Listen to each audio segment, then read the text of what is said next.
And now for a taste of things to come.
What is going on, everybody, and welcome to another watch along presentation from your friends here at the Simply Reliable Studios and the Wrestle Collective, shopwc.com. I am the Renegade of Wrestling, JJ Williams, joined by James Hebert, the regular independent wrestling commentator extraordinaire.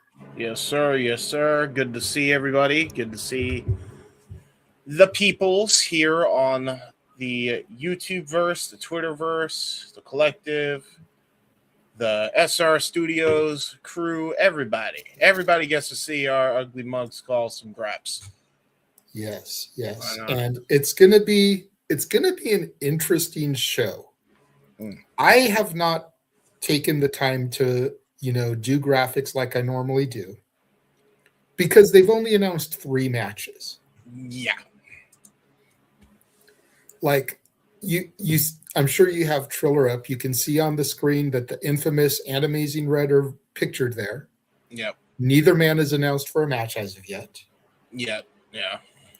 Private Party is announced to be there. They're not announced for any match specifically. We don't know who they're taking on. We don't know if it's just an appearance. It's going to be very interesting. But what we do know is that Charles Mason is defending the House of Glory Championship against Andrade El Idolo. Yes. We know that Maxwell Jacob Friedman is defending the AEW World Championship against Zilla Fatu. Yes. And we know, and let me just go ahead to the graphic because I want to make sure I say her name correctly. We know that Gabby Forza is going to be taking on Amiira Sahar. Yes. That is all we know, ladies and gentlemen out there watching, primarily in the X-verse. Yes. We've got a couple people on the YouTube, but most of our views right now are on the X. Shout out to all of you guys out there watching. Yes, sir. What is going on, Charles? Good to see you. I actually thought about you today, good sir. When I went to the laundromat and I was done, I went across the street to the Dollar Tree. They had Faygo, cotton candy in cans. Okay. So I bought me 3 4-packs, so essentially a 12-pack to have here at the house. Unfortunately, they only have that and grape. I do like grape soda, but if I'm going to get grape soda, I'm not going to get Faygo. Yeah, Faygo ain't great with grape. I'm going to get Shasta. I'm going to get Welch's. I'm going to get some traditional grape soda. Faygo I go for the unique flavors, and cotton candy is definitely a unique flavor. Yeah. So I'm all about that. But yeah, so for roughly $4, I got me a 12-pack of Faygo soda. So there you go. Not too bad. I like it. So, And then there's a gas station liquor store that's right there too that sells the 20-ounce bottles. Definitely more flavors to choose from, but those are $2 for a 20-ounce. yeah, You know, that's I'd rather go get the 12 pack, for the cost of two 20 ounces. dude, that's something I gotta get because we actually have a mart near us that actually sells Fago. I gotta get me some of that at some point. So we'll see what happens. You never know with those things, but Yeah, yeah, I wish we would get the apple one. I think it's either yes, caramel apple or candy apple. I forget which it is. But I wish we would get that one back because I used to be able to find that all the time in 20 ounces before I started drinking. yeah, But now that I actually do partake occasionally in a tasty alcoholic beverage, I wish I could find that and then add some honey jack to it or okay, some of the apple jack to it. Because I have this feeling in my head that it would be a chef's kiss drink. yeah, Kind of like the cinnamon rolls that I do with cream soda and Fireball. yeah. I want to You'd be try and living do large something with that, but I like can't that find them Cinnamon anywhere. from Apple Jacks. So Charles, my guy, if you want to ship me some, I'll pay for shipping. I'll pay for the 12 pack, whatever. It shouldn't cost that much. No, But yeah, me. Let's figure something out because I'd like to get some of that back. nice. But, so let's talk about the three matches that we do know. Yeah, Again, why not? Gabby Forza versus Amiira Sahar. I feel like this is the match that there's the most to discuss because I've never seen Amiira Sahar. No. Only seen Gabby a couple of times. I know that she is essentially Mrs. Bear Bronson. Yes. They're actually going to be teaming together at an upcoming GCW show, the Savage Gnomes, they call themselves. Yes. The Savage Gnomes. Taking on YDNP, I believe, Busta and the Brain. Yeah, that's about right. So that should be an interesting contest because Bear Dozer has been wrecking shit in GCW. Yeah. But with Tremont out right now, possibly, don't know how long with the injury he sustained or re-aggravated, that leaves Bear solo. So he's tapped the misses to come in, got the Savage Gnomes there. But I feel like this could really go either way. The other matches I feel are kind of cut and dry. Like MJF ain't losing the AEW title to Zilla Fatu. Yeah. That ain't happening. No. Mason potentially could lose the HOG title to Andrade, but I feel like he just got it not that long ago. Yeah, he beat Mike Santana before he went to TNA. Well, no, Santana was already in TNA. Like full time. But it was before he became the TNA champion. Yeah. The first time. Yeah. And that was what? August? Yeah, something like that. So granted, it's been 6 months, maybe. That's a decent little title run. But I feel like we've barely scratched the surface with Mason because HOG is a once-a-month show. Yeah. Whereas GCW, you get 4 or 5 shows a month. 6-month run, 30 defenses, that could make for a decent little reign here. But 6-month run in House of Glory, 4 or 5 defenses. I feel like we've barely scratched the surface with Mason. Yep. I feel like Mason's coming into his own. I feel like, especially now that he's a triple champion, I don't think that steam is going off anytime soon. I think he's going to be running shit for a while in the New York area. And I don't see that changing here. I feel via some sort of shenanigans, Andrade will lose this, but I'm expecting a fucking banger with these two.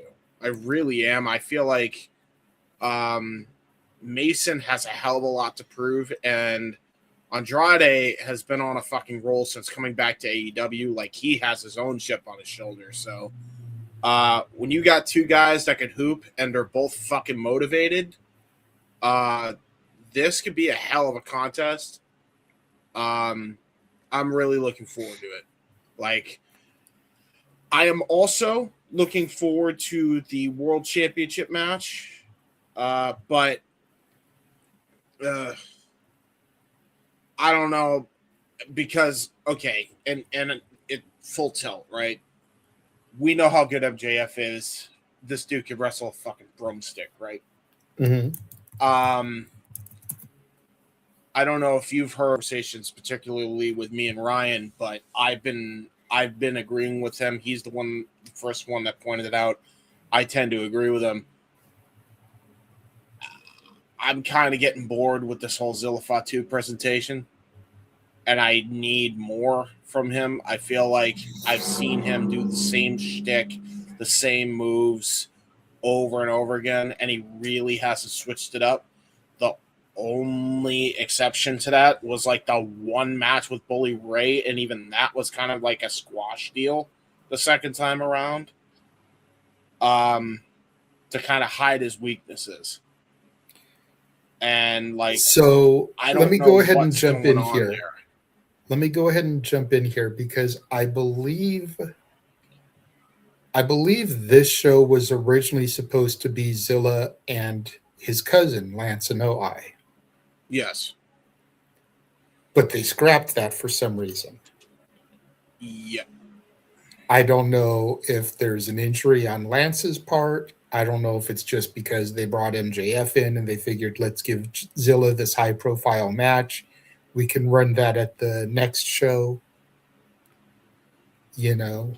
But I feel like that match is going to be what elevates Zilla to the next level because it's a familial feud.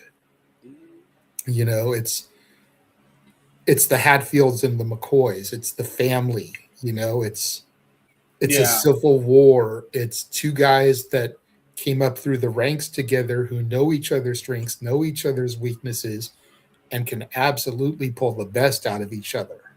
Yeah. So I think that is going to be that match for Zilla. But I also think MJF is going to get a banger here. You know, we saw what MJF did for Alec Price. Yeah. And not to say Alec Price is a slouch, because we all speak highly of Alec. Right. But none of us really thought of him as a singles guy because we're so used to seeing him in tag competition. Yeah. And then seeing that match with him and Max, it was like, whoa, this guy can actually go on his own. So I think... But I agree with you that we Yeah. need something more from Zilla. But at the same time, how many wrestlers are there that once they found their lane and they stayed in it, like that was just what they needed to catapult themselves to superstardom? Yeah, that's fair. Hogan did it. Austin did it. Right. Rock did it. Yeah, they may have even tweaked their characters a little bit here and there to go heel, but they still stayed in their lane once they made that little flip. Yeah. You know, honestly, what did Hollywood Hogan do that was so different than what Hulk Hogan brother did in the middle of the ring when it came to performing inside of that 20x20? Yeah. Nothing really. No, you're right. And he cheated more, but that's it. I think he relied on the numbers game of the NWO, but he still did the same shit. You know, he still stayed in his lane. So I hear it, but the problem that I have is that, you know, not for nothing, but we've seen all the Samoan dynasty lately do this everywhere at this point, whether it's WWE or somewhere else. And he really doesn't stand out compared to everybody else that has done what he does. When I look at Zilla, I expect to see some of the shit Jacob Fatu does. Like full tilt, especially this late in the freaking game by now. And he hasn't. That's one aspect of this. The other aspect of this is And I don't know how true this is. So this is the first, I guess, rumor mill, kind of. Although it's not really rumor because this was outed by Brett himself, Brett Lauderdale. He straight up called Zilla out on his attitude issues. Now I don't know how true that is, and not and this is not a knock on Lauderdale. I don't know one way or the other. I'm trying to be unbiased here. Mm-hmm. It could be a situation where he's jealous because he's about to go to the dub, and they know it, and so I don't know. Maybe he's about to go and do his thing. And then he's about to get signed, and this is kind of the match to do that. I don't know, or he's going to go to one of the two companies, and that's why he did it. Or he's telling the truth here, and there's a reason. And I think the exact quote from Lauderdale is, "There's a reason he's not with the rest of the family in the Fed," or something of that nature. Yeah. So now let's put this back into context and rewind this back. Zilla went onto a live stream and started talking shit about Lauderdale. Right. Yeah. To which Lauderdale then replied on X, basically saying what you just said. Yep. And there being a reason. Further to that, Lauderdale then went onto the GCW World podcast. Yeah. Which I watched. Shout out to John and B and Screwball. But just very professionally, he's like, look, every time I have encountered Zilla face to face, it's been nothing but professionalism. Mm-hmm. However, Brett's feelings are that Zilla associates with some people who's twisted his brain. Yeah. And are causing him to act immature. Which is why he said the things that he said. Yep. And to that point, there's a reason why he's not with his family in the WWE right now. Yeah. If we've seen it before with quote unquote problem children. Teddy Hart, anybody? Uh-huh. Now, I'm not comparing Zilla to Teddy, but I'm just saying, there's between the two, at least Teddy could hoop. Hey, Zilla can hoop too. He can, but to a limited extent. Okay, but to be fair, all of his family hoop to a limited extent. Yeah, that's the problem. But they all are huge draws and moneymakers. Going all the way back to Afa and Sika. Well, they weren't the most technically sound. To be they fair, were booked as savages and they worked as savages. To be valid, hold on. I don't mean to cut you off, but there's one exception to the rule, and that's Jacob. Okay, but still, he made his name in Japan. What is he doing right now in WWE? He's limited because of the WWE style. He can't go out there and be full-blown Jacob. Partly because Solo is doing part of Jacob's shtick. You feel me? James, are you there? Ryan called me. He's out. I'll private message you. Keep talking to the people. Just give me 1 minute. Okay. But, you look at the family and they've all been limited in their performances. None of them are great technically. They're all good brawlers. Look at Jey Uso, the most recent one to get the push. Yep. And to the point that I was trying to make when you were talking to Ryan, Jacob can't be Jacob because Solo is being Jacob.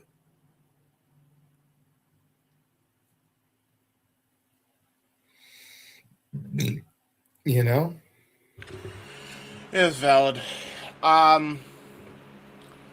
So yeah, I don't know. I'm hoping we'll see more out of him. I'll just state this. I'm not gonna go into detail, but due to personal reasons, Ryan will not be with us tonight. That's fine. I told him yesterday when I checked in with him that as long as I didn't pick up a shift, I was going to be there. And if you needed to take some time, take the day off, bro. I got you. So don't worry about it.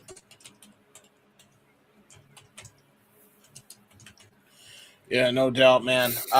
It sucks. He's gonna miss a good HOG show for once, and hopefully we'll get to see it air. You never know. Right? Ryan did recommend, in case what happened last show happens again, he did recommend we cover the Prestige show. Okay. So could be the case. Fair enough.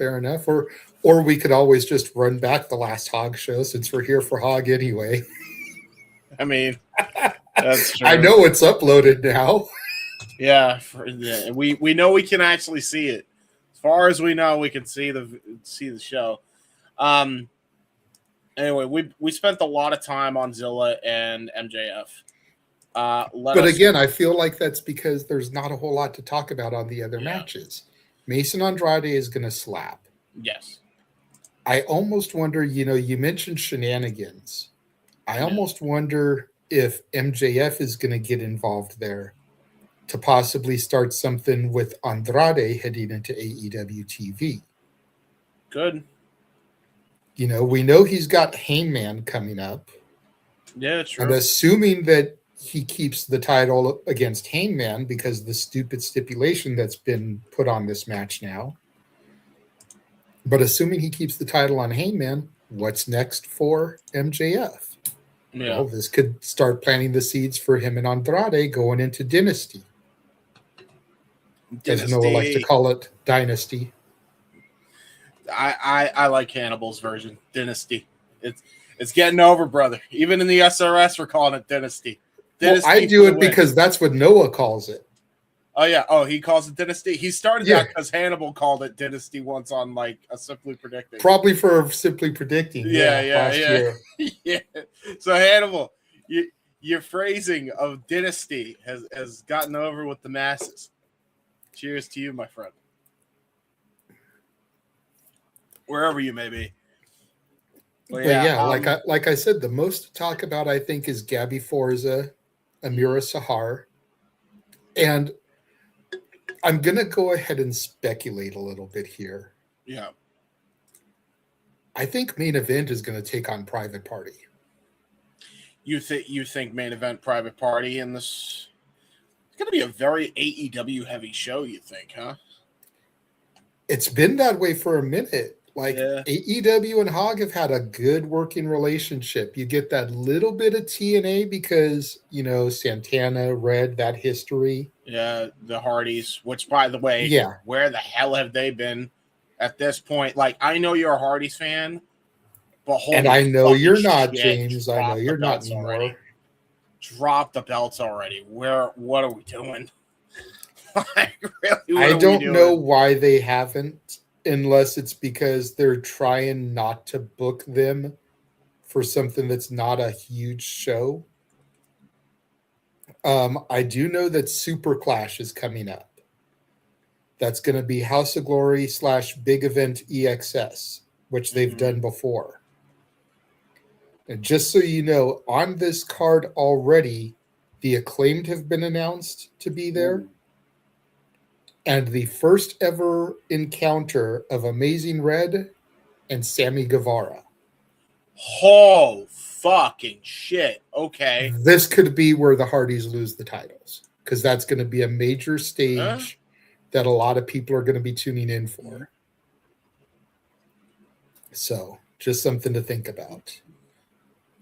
I'll tell you. And that's going to be March 21st. So we are going to get the Chicago show first because that's March 6th, I think, Turf Wars. So we get 2 HOG shows in March. But that might be the one where they lose it at. But I'm thinking we'll get Main Event versus Private Party to add more fuel to the whole potential breakup storyline of Main Event, which I don't want to see them break up, but I'm kind of over the shtick. You know what I mean? Like, I see big things for both of them. Yeah. Infamous. Turn him face. I think he may be defending the title against the Nouveau Narcissist. Like, if I had to book a match, that's what I would book. Yeah, turn him face at this point. That could be how you do it, though, because essentially it's a heel versus heel match. Yeah, because here's how I see this. Okay. And I'm just gonna be full tilt, blunt, and honest about it. The best I've seen Infamous with this whole run wasn't even on a HOG show. Red? It was at a Limitless Royal Rumble. Wasn't even at a HOG show. And I was going to say that match with Red fucking was fire, bro. It was very good, but like, and I know you didn't watch it back out of protest, but the match he had against Starboy Charlie in LA was fire too. Oh, I know. I mean, you knew it was going to be. I mean, the two can hoop. Put it to you this way, because Datilla and I were both there. She was impressed by both of them and had no knowledge of either one of them going. Oh no, yeah, absolutely. As a wrestler, I want to make this very clear, by the way. Wrestler, love Infamous. I think he's a great fucking hooper in that ring. Very good cruiserweight, high-flying wrestler. No taking that away from him. My issue is he sucks as a heel. I'm sorry. It's been long enough. It has not worked. And maybe this is just not the right environment, and they just haven't given them enough. And to be fair, they haven't. But I think he's a decent heel, but I think he suffers from not having a mouthpiece. And unfortunately, It looks like the only mouthpiece that is there in HOG is Hillary P. Wisdom. And I don't want Hillary P. Wisdom to have too many clients. He's not Bobby Heenan. He doesn't need to have his own family. No, and he's not good, as we've discussed, and that's a whole. He's not horrible. He's not horrible, indie but he's good. Not my. He's indie good, not mainstream good. Like, there's a difference. Like, for me, this dude, and this is just how I feel about it. This heel run, it's like he's trying so hard to be a heel and not do the cool shit. And because he's not doing the cool shit, it's hindering what he actually can do. And he doesn't really know how to work heel and keep it interesting. I don't, and I think that's just greenness, really. That's nothing against him. That's not a knock on him. That's just him being green. I don't think he's experienced enough to be a heel to that level yet, right?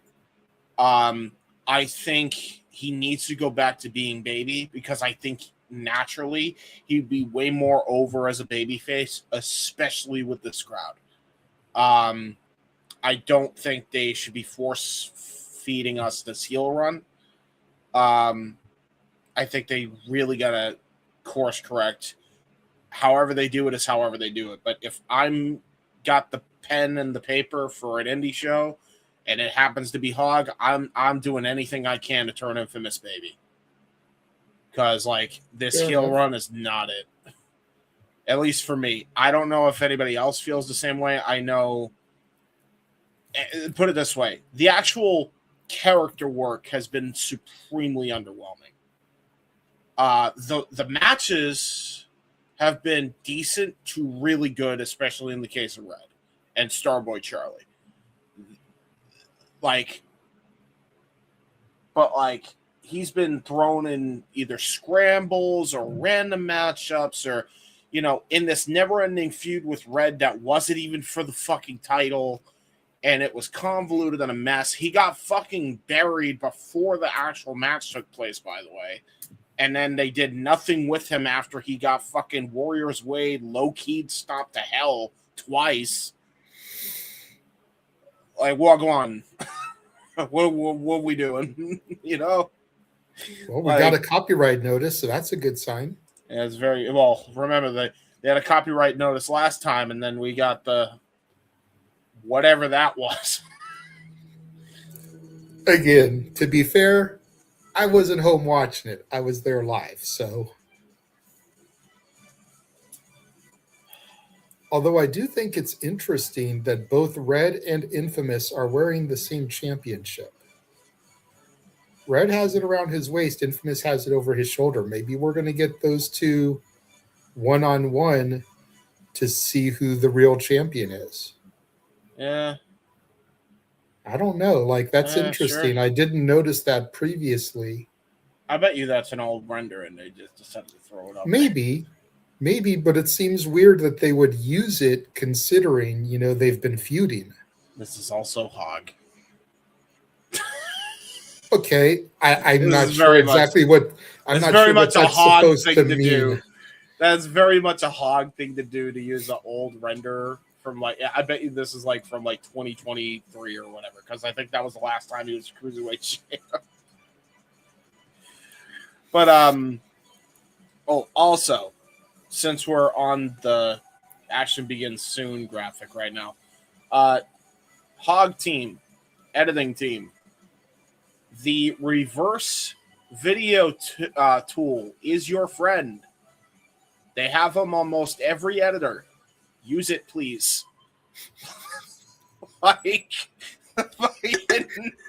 Just the endless loop of the cutting back and forth of the New York skyline is jarring, and they do it with every stock footage they own, bro. It's ridiculous. And the New York skyline in flames. Yes. Why? And 25 years ago this September, the New York City skyline wasn't in flames. I'm just saying. Wait. Do you notice the fucking border is not even fully around the video? Are you noticing this shit? Look at it. It's not even fully around the screen, the flame background. Come on, man. Oh, God.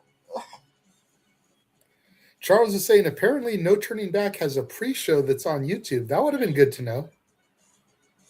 Oh, well. Oh, lovely. Yeah, so we just did our own pre-show, and we didn't get any warning. Yay, HOG! Good job! Yay! You did the thing. You did another fucking derpy. We love to see it. God, HOG was so derpy it made James change camera angles. Yes, it did. See, and I know that you had a little bit of a crash out about the last show. I both did. online. Ryan did. I'm speaking as a general, James. I'm speaking as a general. Both. Yes. I was about to say both online and on live. Yeah. But I just wanted to reiterate the point that I think you made. Ryan may have touched on it, but I'm pretty sure I saw you make this point on a post. Mm-hmm. If JD was this crucial to the production, either bring him quietly back to fix it or hire somebody to replace him. Yeah. Because whatever y'all doing ain't cutting it. No. And you're showing just how valuable he truly was in his absence. Yeah, bro. I'm just saying. And look, everybody knows I am not a fucking JD fan. But you cannot deny that the one thing that motherfucker has on lock is his production value. For real. For real. That's what he has. If he I watch him shit, you need to fucking get somebody who's just as good, if not better than him. I don't know what we're doing. I watch him the same way people tuned into and listened to Rush Limbaugh and Howard Stern. Pretty much. I take it straight as entertainment. I don't take anything he says too seriously. But to echo your sentiment, I have always been jealous of his production. Yeah. The little intro that he always has where he's driving in the car and the window comes down. Yeah. And I'm like, dude, how badass would it be to have something like that for Shenanigans with either me or Noah talking to the people before it kicks over, Yeah, and look, I get this is a New York indie and everybody's don't you think you're asking for too much? You have MJF on the show. You have Mhm. people like Mercedes, much as I know you don't like her, but big name, right? Andrade is on the card. Yeah. How many other AEW The Hardys guys? are the champions, The as we made a Hardys. point, you know. God knows how many other stars, and this is the best you could do from a production standpoint. You know, I just thought about it. I don't know. That may be part of why the Hardys haven't been back, is because the TNA deal with WWE and having such an AEW heavy contingent could be a conflict of interest. Well, I mean, that's in which case, do the title change like I suggested, or just strip them of the titles? Yeah. Like, again. But really quickly, Charles pointed out something in the comment. He says it's got to be delayed on both the streaming and on YouTube. If I'm being 100% honest, I was a little bit caught off guard that the show was going to begin at 7 Eastern, 4 Pacific, instead of at Eastern, 5 Pacific like normal. Yeah. So maybe it's something to do with what happened last time, and they're just trying to cover bases, make sure everything is squared away. Or maybe they're actually going to be doing like a legitimate pre-show beforehand, since this is the first show in their home arena of the year. Maybe they're making it like a big to-do. We'll see what happens, as we wait for them to come live and do whatever they're going to do here. Hopefully it's not an hour of GIF background loop. GIF background non-loop, because it's the most jarring cut I've seen in my life. Like, dude, like for real, what do they call them at Christmas time? The little fireplace things. Yeah. Those things fucking are better than this. Yeah, bro. The Yule logs. The Yule log loops, yeah. Like, I have done a better job production-wise. Not to toot my own fucking horn, but Jesus Christ. Like, what are we doing? like the best you can do is not even full transparent fire background that's not even cropped in a full shot under a New York City skyline backdrop, stock footage that's not even looped properly. Hey. What are we doing? It aggravates me. You can do better. You can do a lot better than this. For real. Real. And again, the action I'm sure is going to be great, but it always is. We gotta fix the production shit, man. Like, to me, it just doesn't make any sense. Well, look, how many times did TNA quietly bring Russo back to the point where people didn't even realize he was there? Yeah, a lot. You're telling me that in New York, where JD lives and exists, you can't bring him in for the New York shows to quietly use him?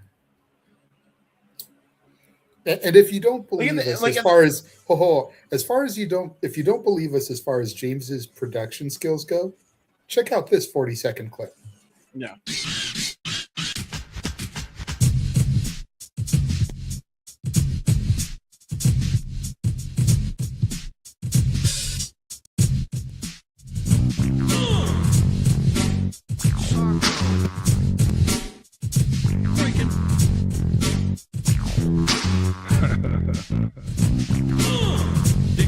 Diggity dog. Breaking. Diggity dog.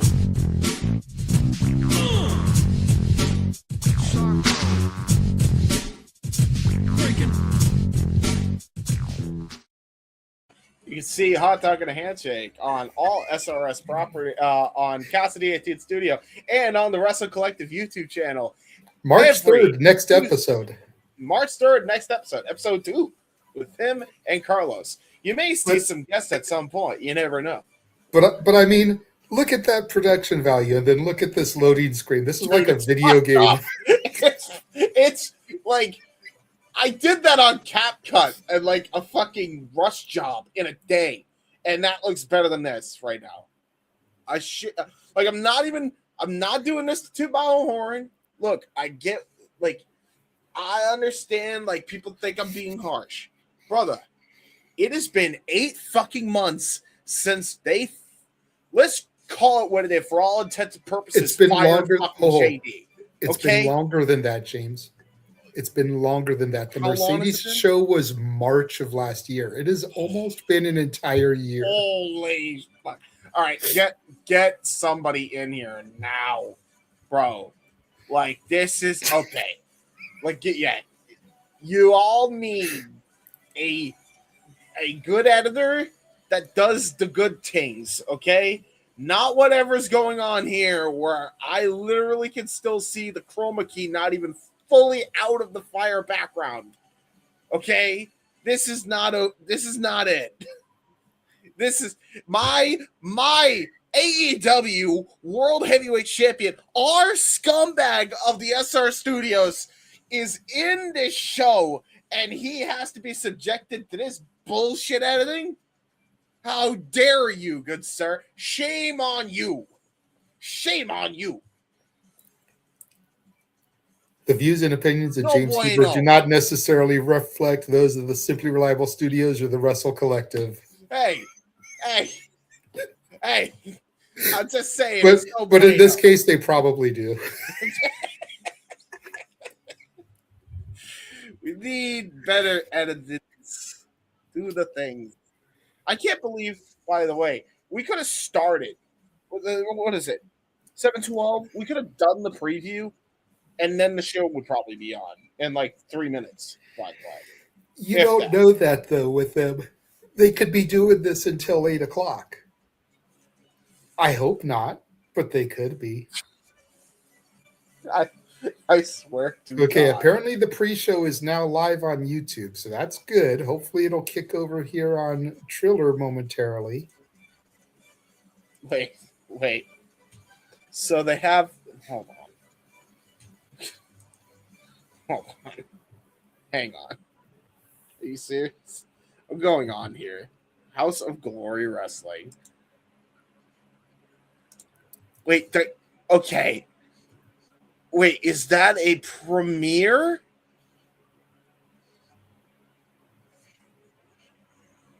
Yeah, it's a premiere, isn't it? By the way, am I the only one that's been having... It's the same graphic. Oh my fucking God, you're kidding me. It is legit the same graphic. Dude, what is going on, man? Guys. Although what I am going to do is once it actually does start, because I'm sure they're going to hype the card, I'm going to screenshot the matches. That way because they're probably going to announce things other than the 3 matches we've talked about. Yeah, probably. So that'll give us match graphics, and they should all then be YouTube friendly because it's on YouTube. That's valid. Instead of the straight up and down vertical images they always release. Yeah, valid. So it is bad, Charles. I'm going to say it like this. For what is arguably the number 2 independent wrestling promotion in the United States, to be this much of a cluster is horrible business. Yeah. I'd argue, dry, plain and simple. That is undisputed, baby. Legitimately, you can't argue that GCW isn't the number 1. Yeah. They tour just like WWE and AEW. They've only missed less than 10 states that they have not competed in. Yeah. So it's they are a world traveled company with shows in Japan, UK. WrestleMania presences every year Yep. until next year, because clearly they're not going to Saudi Arabia. No, probably not. But he's saying now it starts. Is it? Well, it's still the same thing on my YouTube. Oh, I see. He's probably. Oh, a little ahead he's of just that. watching the YouTube. He says it was supposed to start at 7. Now it starts. Like, wow. It took this long for it to start on the YouTube side of it. They probably forgot. And that's where it becomes an issue. Yeah. You know, Amazing Red can't do this on his own. No. I mean, technically, he's not doing it on his own. He's got Master P funding it, but Lord knows Okay, where but the Master fuck he's at. I was just going to say, but for all intents and purposes, Percy Miller, Master P's real name, is more than likely just the financial backer. Yeah. He's probably not a Violent J type of person that travels with the entire unit. Yeah. You know, Violent J, to his credit, wherever JCW Juggalo goes, Violent J is there because he is that guy. You know, Shaggy may not be there. For as far as I know, Shaggy's hands are clean of Juggalo. He made that appearance at the 2-Day War to get the pop because it was the gathering of the Juggalos. Mm-hmm. But I think that's the only reason he was there. He could still go You know, if he wanted to, by the way. I never see him on any of the JCW stuff that I watch. Yeah. Like, You know, here's the other thing. He might be at the show in Vegas. He Yeah. might be, because ICP just announced a tour that leads into Vegas. I think they're playing Utah on like the 15th or the 16th. Their show is the 17th in Vegas. And then they've got a show, concert the 18th in LA, the 19th in Arizona. So like once they're done in Vegas, they're gone. But there's no concert announced for them in Vegas, which kind of surprises me. No. You know, with Juggalo Championship Wrestling being there, with them coming through that area, Yeah, and then going to LA, like you would think they would have a concert announced for all the Juggalo fans that are going to be out there. Yeah, you never know. But the point I was making is that Master P doesn't seem like he's that guy traveling the world with HOG. Nope. You know, he stays home in New Orleans or wherever he's got his house these days, you know, and just writes the checks basically and lets Red handle the business side of it because Red is the wrestler. Master P may have had some matches in his day, but he doesn't consider himself a wrestler, which is good from a celebrity aspect. Mm-hmm. You know, he doesn't try to consider himself something he's not, so he lets the wrestler handle the wrestling business. He handles the money. I'll say this too, like, because this is the other aspect of the production stuff. If they have such issues at this point, since they like going live and they can't really afford anybody, why not just fucking pre-tape everything and then release it the day after? Like, it's really not hard to put together, especially with how they do it. If they were to do it in those little spurts and just then release it all in one shot, then they would cut out the intermission. Then they would cut out the fucking unnecessary waiting to begin live. They wouldn't have technical issues. They would be able to get their audio in check and post. Like that would fix a lot of this shit, and that's not a lot of work. Like, I've produced my own variation of shit like that in the past. That's like the easy part, really, is just putting it all together in a pre-production. Like, that's really not that difficult. Like, once all the hard work is done, all you have to do is throw it all together in one big timeline and then boom, render, upload, done. Like, that would easily circumvent and fix a lot of these issues right now until they can get their live streaming back in order and get somebody else that could fix it up. But that's me. That's my opinion. And it should be yours, damn it. Yeah, it should be mine, I guess. Yeah, I don't know. Like Charles asked, how come GCW can get this right when they air shows on YouTube Live? because they have a better production. Better production crew. Yeah, like I'll tell you that right away. Seen the guy. I wouldn't say that I've met the guy, but I've seen the guy that does their production.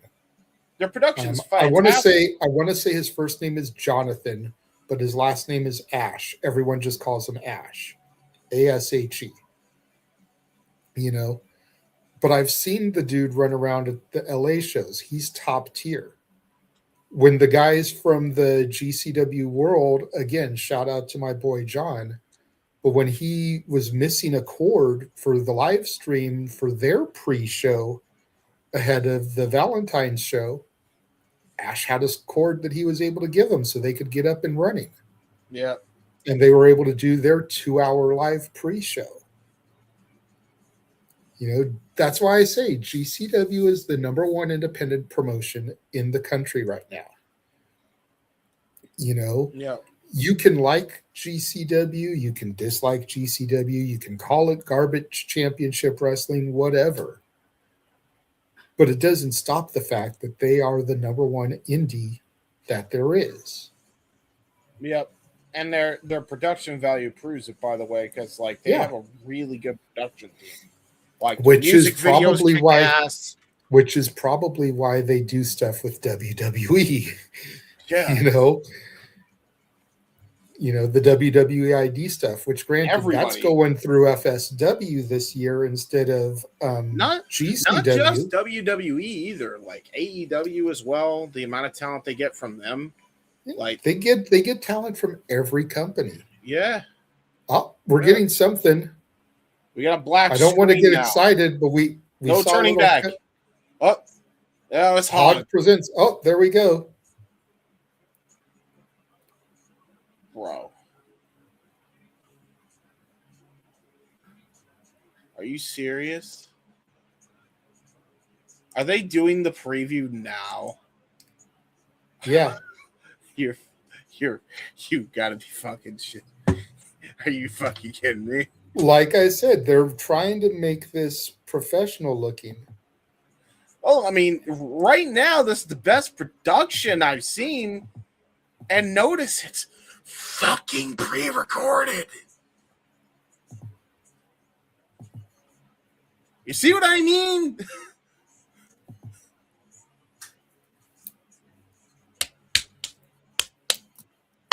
Shout out to the Solid Monster too, looking sharp there. He does look great. He always looks great though. Solid Monster always looking dapper. I was a little bit bummed that he wasn't in LA. I'm not gonna lie. He wasn't in LA? Nah. He didn't make the trip this time. But I did correspond with him on X Post. Mm. You know, tweeted at him, you know, that I missed him, you know, didn't see him, whatever. And he was like, next time. So basically telling me that there will be another HOG show in LA probably this year. And then not long after that, HOG posted a graphic. I'll upload it here. But basically announcing that there is a show coming again. They haven't announced a date yet, but there it is. Glory at the Globe will be the next show out here. I like it. Because the LA crowd was so hot, man. They're coming back, and I don't blame them. You know, New York is their base. Makes sense. They've done Chicago quite a bit. They usually do Chicago a few times a year. If they do LA twice a year, I'm happy. Yeah. If they want to do more, do it, you know, 3 times a year, even better. Yeah. But as long as they just do it twice a year, I'm happy. True. Yep, Gabby Forza, Amiira Shire, Sweet Cheeks, Joey Silver versus uh, Diamond Virgo. Is that how you pronounce her name? I don't know. I don't know. This is the valet of Infamous, by the way. It's Diamond. I'm just gonna call her Diamond. It could be Diamond Virago, but I'm gonna call her Diamond. Sweet Cheeks and Diamond.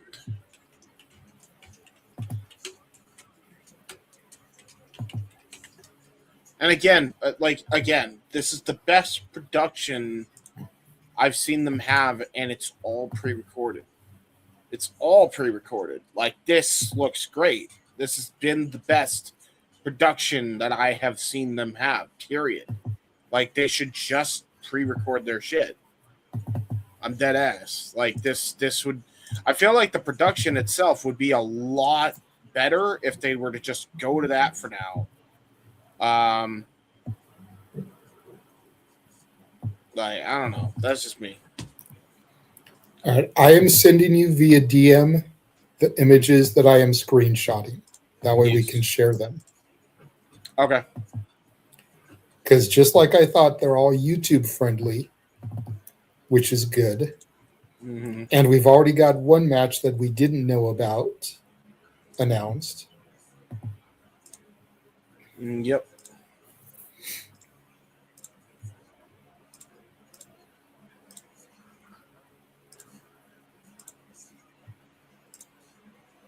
I appreciate that, Charles. Look, he's trying to stay on the team. Look at that. You want the match card stuff? Yeah, I got the screenshots. That. There you go. I appreciate that, Charles. Good looking out, but I got it. Yes, sir. See, I don't take Infamous seriously with his hair. Me neither, bro. Like, this is what I mean. Like, he tries too hard, I feel, to be a dick, but I don't know. He doesn't come across as genuine. Yeah, I'm like, bro, just braid that shit up. And I'm not trying to be stereotypical or nothing. Cornrow it, braid it. But that long coif just hanging over your eyes like that, bro, I do not take it seriously. Oh, God. Here we go with a Hillary P. Wisdom Nouveau narcissist thing.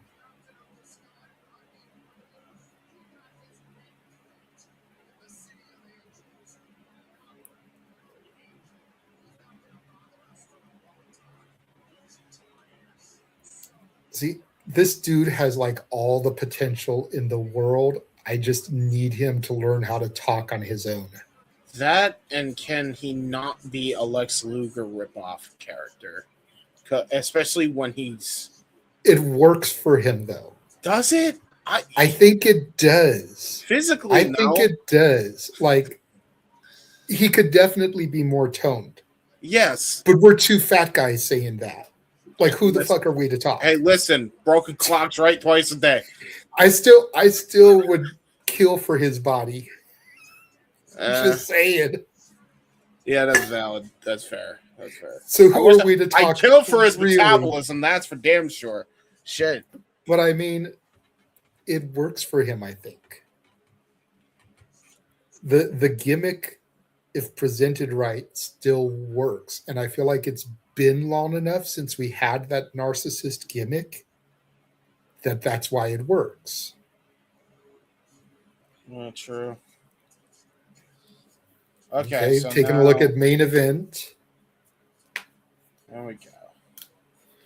Losing the titles. And then they've pretty much been on a downward spiral since then.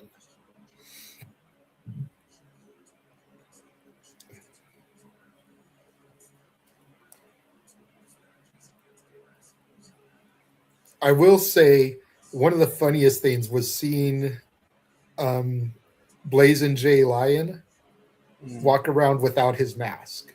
That's funny. Like, I almost took a picture to send to you. No, but no, I don't want to be that guy. Don't ruin my kayfabe, man. I think he's a lion. Ooh, talking to Ooh. Mason of all people. Interesting. No wonder he's been going down this dark path. He's being mindfucked by Mason.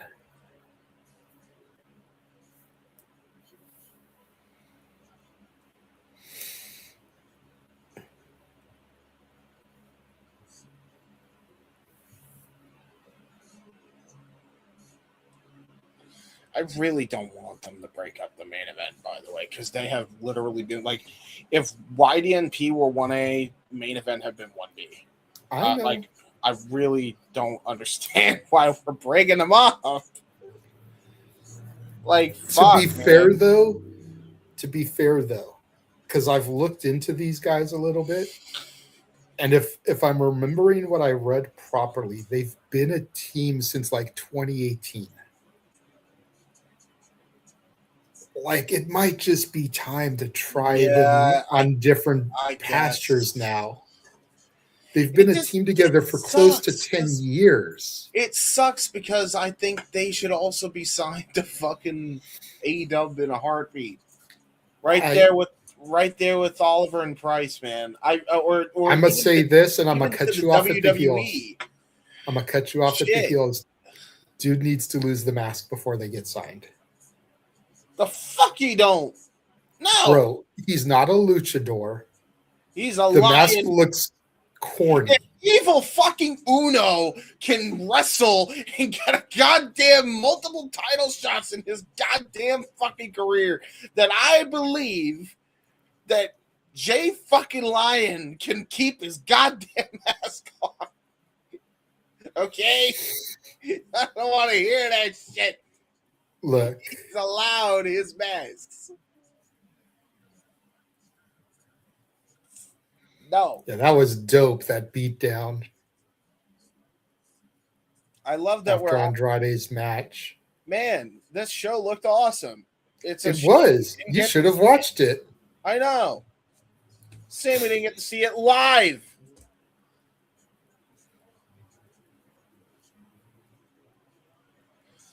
Anyway. And these are easy enough to do.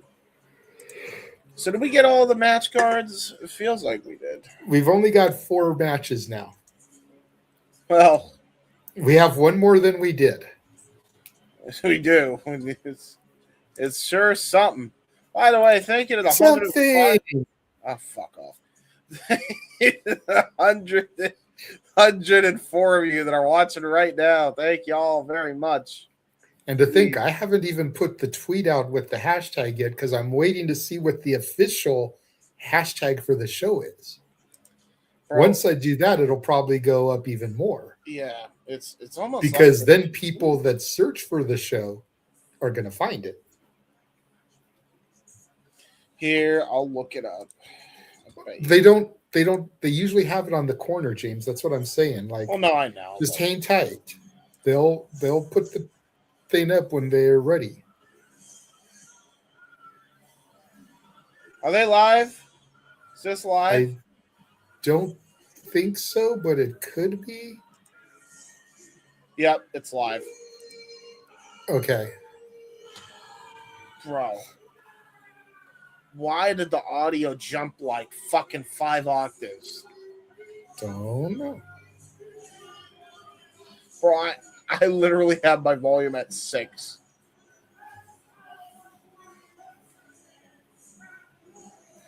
Bro, you should see what's on YouTube right now for them.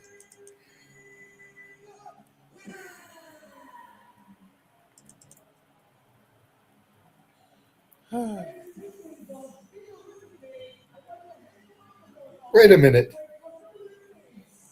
minute. The YouTube feed is ahead of this. Okay, see this on the TV? That's what YouTube was showing when I said, it looks like JD is back, bro. They heard our prayers. So JD is back. Okay. Is that not JD from NY? It's definitely JD.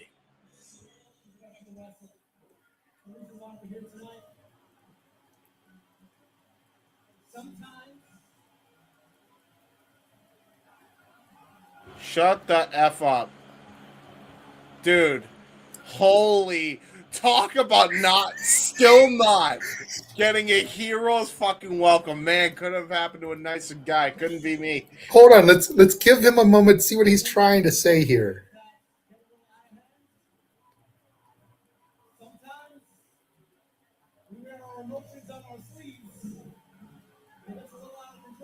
Because it looks like he's making an apology.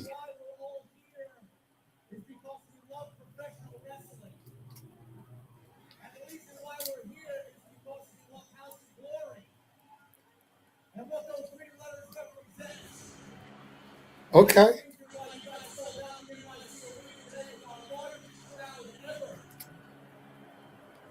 Basically, he said that sometimes our emotions get the better of us. Sometimes we wear our emotions on our sleeve.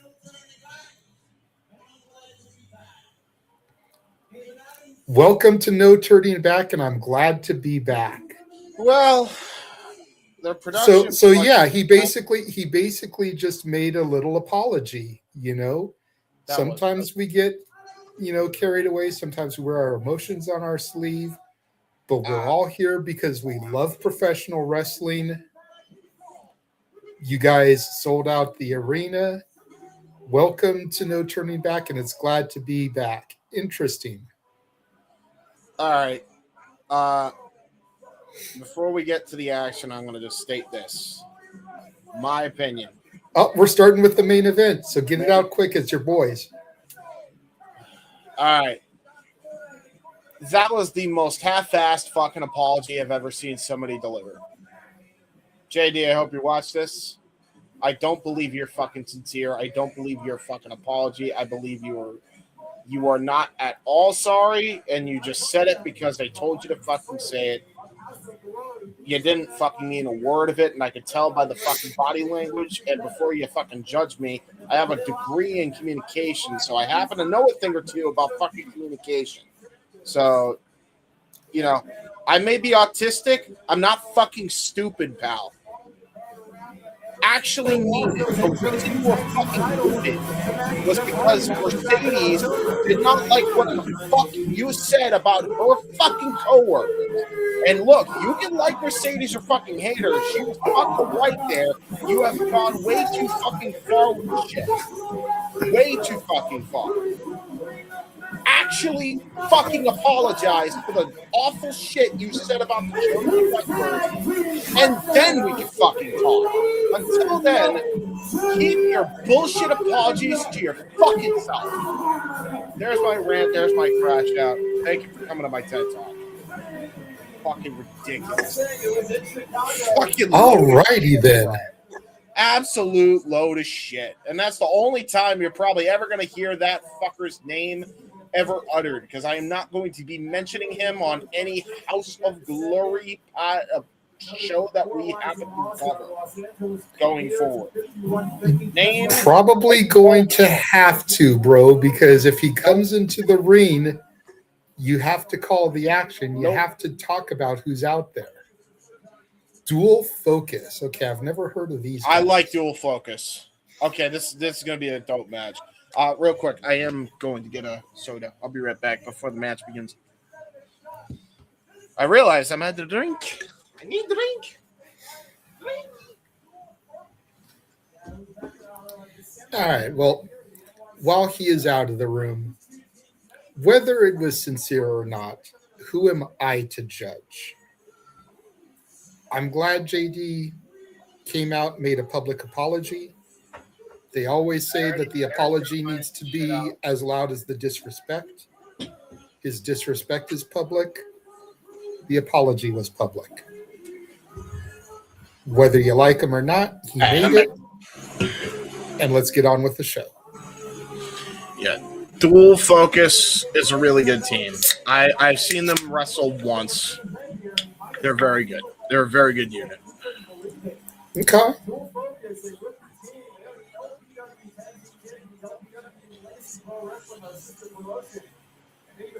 Okay, so they're part of the sister promotion for HOG, Legacy Pro Wrestling.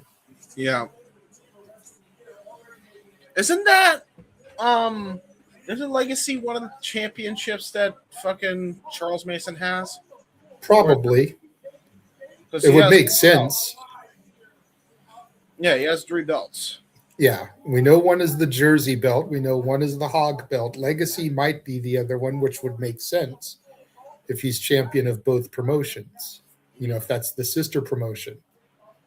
I was going to say the one with the dreads almost looks like Ice Williams, but I don't think it is.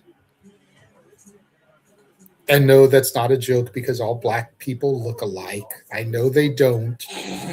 But seriously, he kind of reminds me of Ice Williams, who was a WWE ID prospect for a moment. He was part of FSW, doing stuff for Reality of Wrestling as well. So definitely traveled, you know, so I could understand why a company like HOG or Legacy would want to book him. They're saying that this is a rookie tag team, like they're only in their first year as a team. Again, would make sense because he just got released not long ago from the ID program. So pieces fit the puzzle, but I don't think it's him. Anyways, to the action. Midas Black in the ring, tag to Blaze and Jay Lyon, and I will let you take it over, good sir. Yes, sir. We're going to get a little bit of almost kind of reluctant double team offense here from Jay Lyon and Midas Black, mainly because Midas Black is showing some viciousness to his style, and that's been the case for a while. Well, again, we saw that little backstage encounter during the pre-show where Charles Mason was talking to Midas, and that could explain so much as to why Midas has been acting the way that he has been. I had never seen that footage before, so whether that was pre-taped for tonight or whether, you know, we don't know if HOG has like a TV show or something and we miss out on stuff.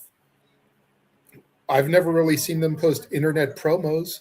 Doesn't mean they don't shoot them. But that could explain. You're not going to do the hula hoop senton dive. Hey, Midas, you're a derp. But that could be why Midas has been acting the way he has been, is because of Mason. There's your senton dive. Yeah, but no hula hoop. I don't like it. It's not the same without the hula hoop. You need to have the hula hoop. You do? No bueno. No bueno. Midas Black, Jay Lyon have not been on the same page as of late. As we take a look at that cannonball dive again, Foley just ran right into him. There's one. Ooh, kick out at one.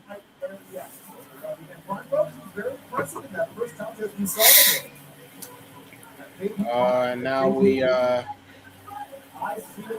Irish whip. Oh, I don't know who this is for.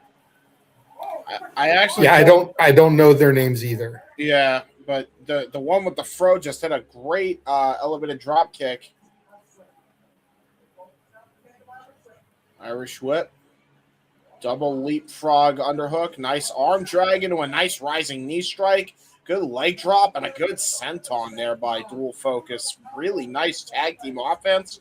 Cover on Jay Lyon, and the big man powers out at one, but really good tag team synergy nonetheless by Dual Focus, which is more than you could say about the current or the former, House of Glory World Champions, World Tag Team Champions in main event. Who, contrary to their name, are opening the show. Oh. A self tag and a vicious lariat by Midas Black. Holy, he had a hell of a lariat there.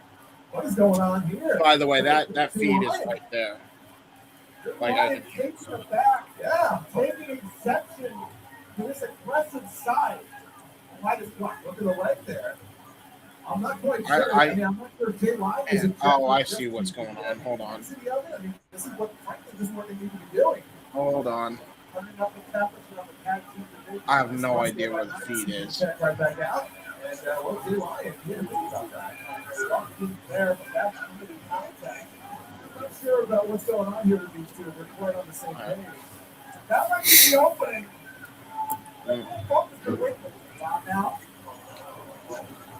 So I Googled their names. The guy with the fro is named KB Prime, and the one with the long dreads is JJP. So JJP right now eating a pinfall, takes a 2 count from Blazin' J Lion. Mm-hmm. Main event still on the offense here. JJP struggling to get his breathing after the big man. Yeah, his knee kind of like destroyed his diaphragm because that lion salt was a bit stiff. So JJP now getting helped up by Blazin' J Lion. If J Lion is going to get signed by a big company, he needs to fix his gear too, because the Hear Me Roar on the back of his tights looks like it's falling off. Oh yeah, no doubt. I'm sure he's had that gear for years though. And to be fair, that type of font, because I've seen that font on that is not good for seaming some gear. There we go. Now we're in sync. All right, so JJP about to get belly to belly. Very nicely done. Good belly to belly there by J Lion. There you go by the big man. Hard tag into Midas. J Lion may be starting to come around to whatever Midas is cooking here. Do you smell what I should not have said it the way I was to say double it. stomp to the back of JJP by Midas. Do you smell what Midas is cooking? There you go. Better.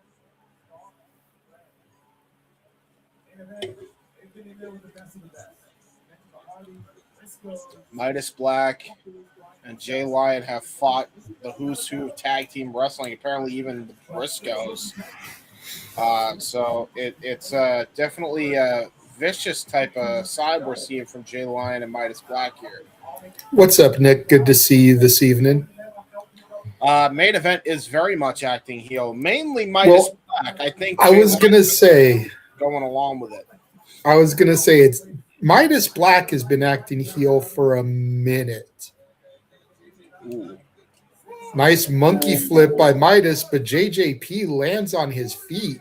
Huge diving tag. KB Prime in now. Clothesline drops KB Black. Prime, couple of lariatos.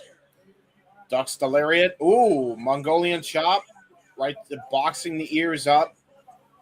And now face full of turnbuckle from Midas Black over and over again. Jesus, this guy's a ball of energy. Oh, what a vicious running forearm shot. Shades of Roger on. J Lion, though, TNA kick right to the gut. Little shimmy, looking for the Three Amigos. Ooh, got countered. KB lands on his feet into a neck breaker. Very nice reversal and offense there from KB Prime.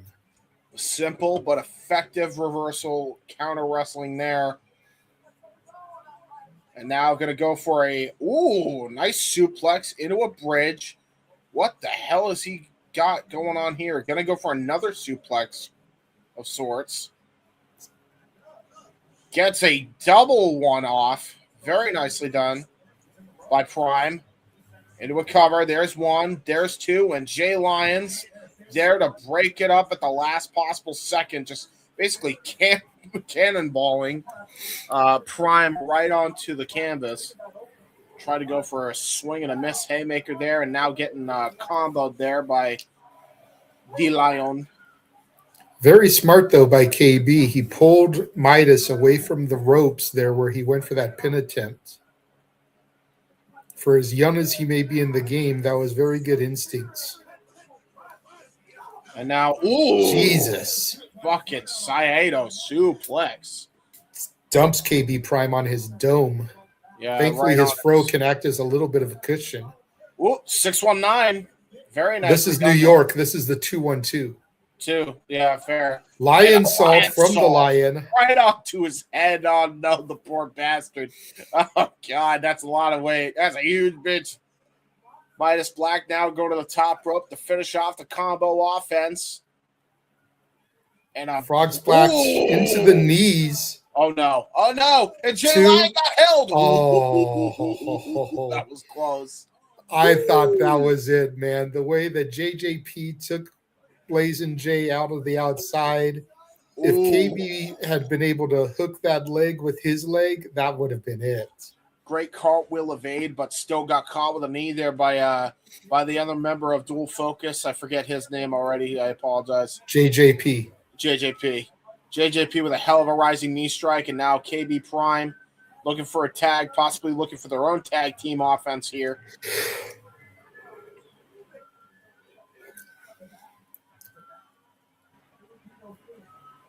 And now, wait a minute. Spike pile driver? No, doomsday device, maybe? Maybe. Oh! What a fucking spear by Jay Lion! And a Hurricane Rana takes out KB Prime. Midas Black now. That's and even Midas Black is saying that's the spirit, bro. Like that even took me by surprise. That was vicious by Jay Lion. Yakuza kick. Oh, here we go. Cazadora sets up for the stunner. Got all of it, and that might be all she wrote here. Jay Lion goes for the cover, hook to the far leg. KB Prime in for the breakup. Just barely. Barely. Dude, that spear was nuts. That might be one of the better midair spears I've seen in a while, actually. I don't know if we've seen many of them, but Jay Lion, like that was like the freaking force of a linebacker, that one. Whew.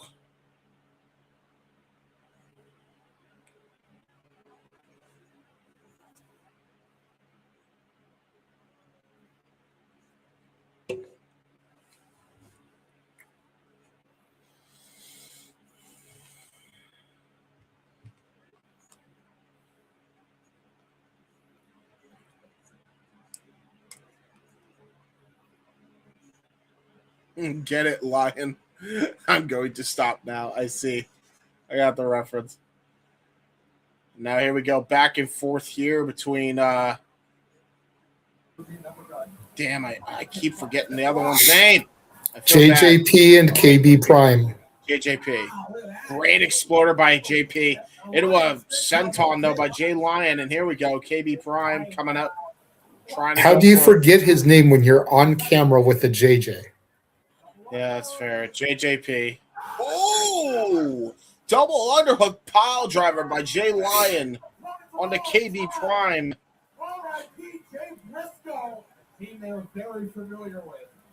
Nice Jay Drilla there. Yeah. A door has been set up between the apron. Oh, God. Oh, shit! Oh, JJ, you may have called it because his mask just came off. Jay Lion's mask just came off. Oh, this is terrible here. You got to try to get that mask back on. I mean, that mask is part of who he is. That was done on purpose. I think Midas Black might have set that up. Low blow! Low blow! Low blow by Midas Black! It's a low blow. I don't know if our camera caught that. Oh, shit. Midas Black went low. And now Jay Lion's got his mask back on. He said tag. Tag. He's got it. No, he didn't see it. Oh, shit. Nobody is aware that Midas Black just low blowed JJP, though. Nobody is. No. Sunset Flip Lion Salt combination by the main event with the Finally win. get a victory. About time. I don't think they've won a match since they lost the titles to the Hardys. Mm-hmm. So it's about time that they got back on their winning ways. Auspicious as they may be, devious as they may be.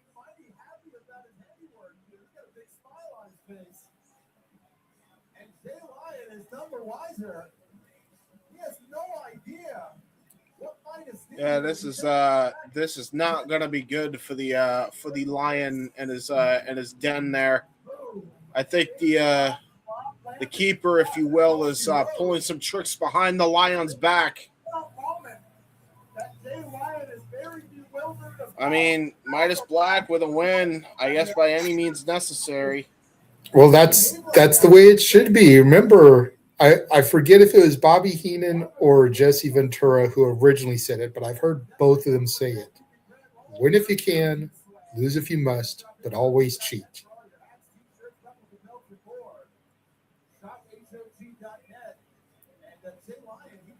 Very, very good matchup here to kick things off here. Main event finally getting a W.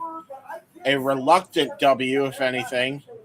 And now Midas Black all loves and hugs now with Jay Lyon. And then, of course, the late, great Eddie Guerrero always said, if you're not cheating, you're not trying. Mm-hmm. See, and now he's asking people, did he low blow? 6767. 67. 67. Yeah. Blaze and Jay Lyon starting to get the truth here, though. We are Neanderthals, guys. Nick's wife, that's terrible advice. What, 6'7"? No, win if you can, lose if you must, but always cheat. That is terrible advice. You're correct, because cheating is not good for a relationship. For a very committed relationship, that is very bad advice. She is not wrong. Well, yeah, I mean, cheating in a relationship is wrong, but we're talking about wrestling, not relationships. I mean, do you cheat on tests? Sometimes. I would be lying if I sat here and said I've never cheated on a test before. I think everybody has at one point. Exactly. Yeah.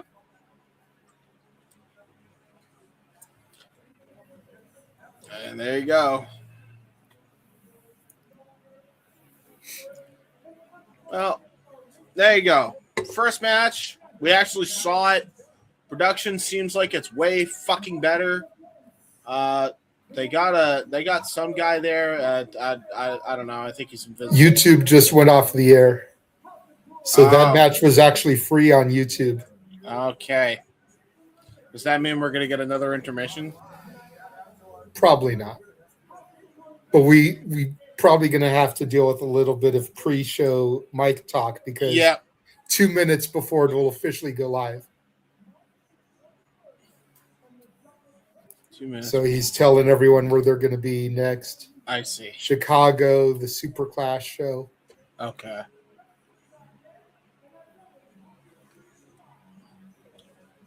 Well, who's ready for some more action?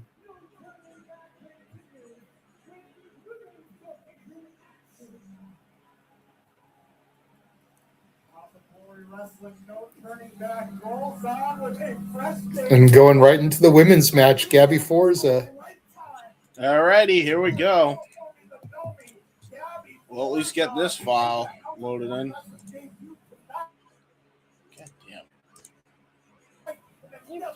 God Oh God. Hang on. There we go. Yeah, you can see the names, even if we don't see the verses.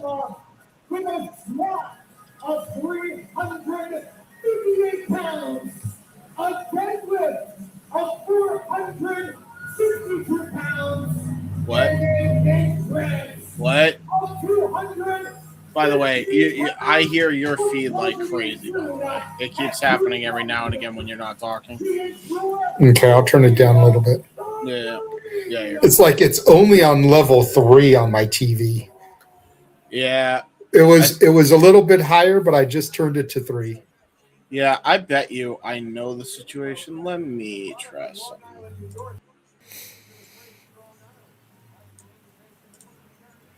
There we go. Hi, Feeks. Okite.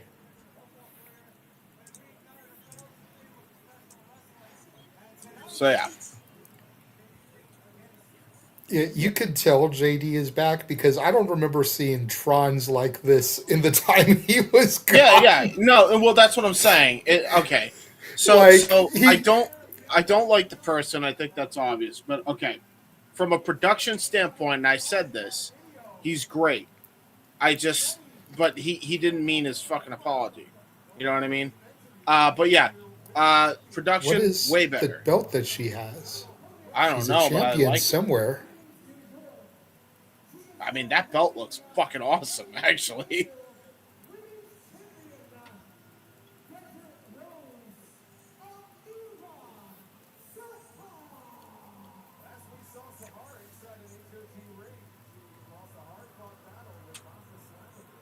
Let's see.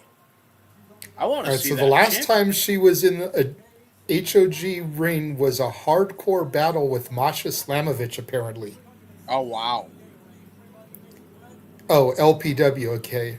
Again, LPW. Legacy Pro Wrestling. Dude, that belt looks sick.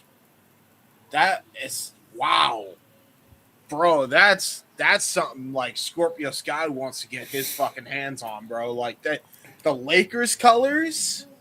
That's nice, bro. That is sleek looking. I like it. I like it a lot, actually.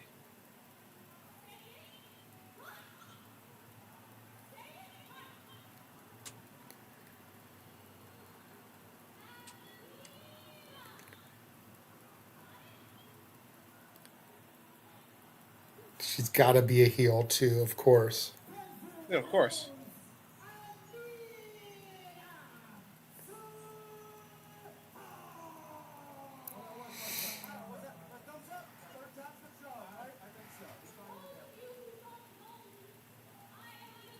Well, can you stop talking now, Can we just beat her ass, Gabby, please?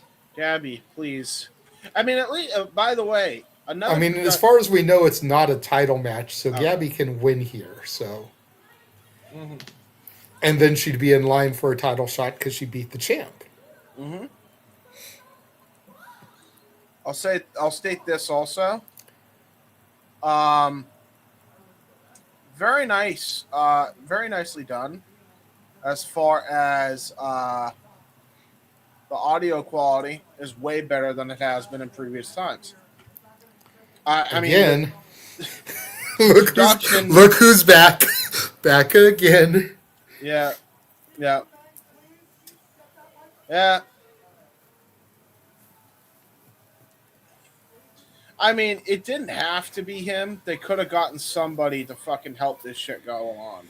You know what I mean? They could have, But they chose but to stick with their tried okay. and I'm true. gonna put my tinfoil hat on for a minute. Little conspiracy theory. Okay, you ready for this? Mm-hmm. Because who does he work with every Tuesday night? Saw Monster. Who's the general manager here? Saw Monster. Could Salamonster have been quote unquote sabotaging shit so that it would show how badly they needed him? No, because at Because if that you think point, that's a about it, lame excuse. Salamonster, but if you think about it, Salamonster's shows are usually audio. He doesn't usually go on camera unless it's the Tuesday show with JD. No, he does go on camera sometimes. Every time I've ever tuned into the Salamonster Sounds Off, it's just audio. Here's the thing: they both have So access. point being is that if he's dedicated enough to him, could he have been, maybe not sabotaging, but saying they don't need anybody, just let it cool down some and then bring him back. And then showing the fact that he, brings No, something to the table more than just commentary. no, because honestly, if that's the case, then everybody involved in HOG is enabling that shit behavior he caused that. Because just because he's skilled at his job does not mean, like, at the end of the day, he's not even the one editing for his shit. And they both have the same editor. I know for a fact they both have the same editor. They both plugged them like numerous times.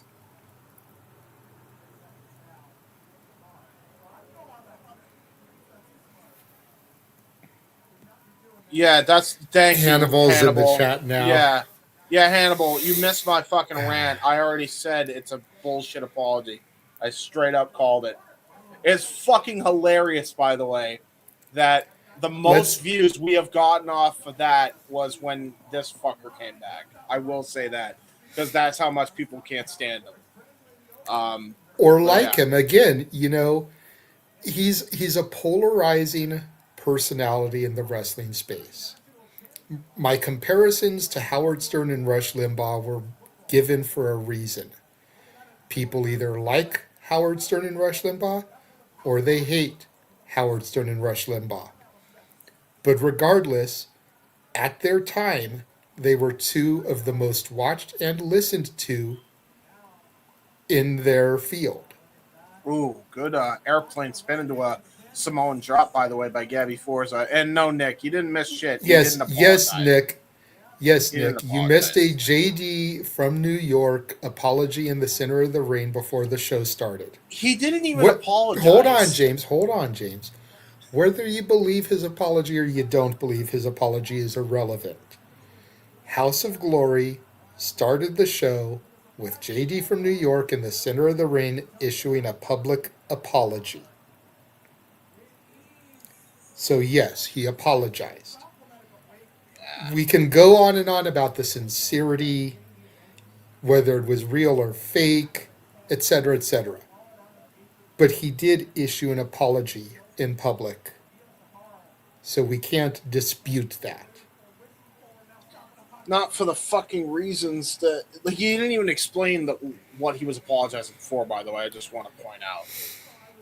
And if you know the lore, you know the reason Mercedes wanted to fuck off from the show was because of the shit he said about her fucking coworkers, which were Asian, who are Joshi, who he's infamously been shit talking for I don't even know how long. Up until maybe recently he started turning around. I wonder why. Let's get back to the match, James. We're doing the women here a disservice. I know, but fuck me. Nick, nice chops there from Amiira Sahar to Gabby Forza. I'll DM you when we're off the air, Nick. There's no need. We told him what happened. Again, you can believe or not believe the apology. You can think it was sincere, you can think it was insincere. But it doesn't change the fact that the show started with him issuing an apology in the center of the ring. Back to the action.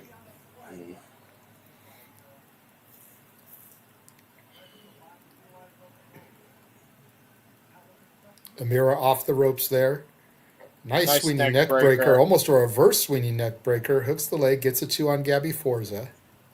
It's pretty good. I will say this Amiira is pretty damn good in the ring. She can There's a reason she's the champion. Yeah, man. I'll straight up state it, man. Like she's great. Like this is how you could be a heel, right? Like Infamous could actually learn a thing or two from Amiira. Hook to the leg, kick out at 2 by Gabby Forza. Just knows how to be smash mouth in your face. Now kicking Gabby Forza in the face, ironically enough. Amiira looks like she's going to the top rope here. Don't know her moveset well enough to know what she'd be looking for. No. Looked like she was going for a coup de grace, but she rolls through it. Kick to the midsection. Gabby used her strength to block the Irish whip. Nice fall-away slam there by the Nomi.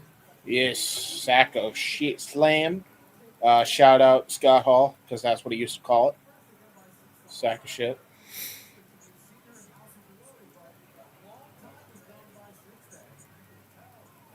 Yeah, honestly, both of them. Like, I'm really impressed with what I see from these two ladies. To your point, like I think both of them are fucking hitting hard. Really, like they're really good, good women's workers here. I mean, I guess there's a reason that Amiira is a champion. Nice scoop power slam Very nicely executed there by Gabby Forza. Was going to go for a cover, and Amiira rolled out of the way.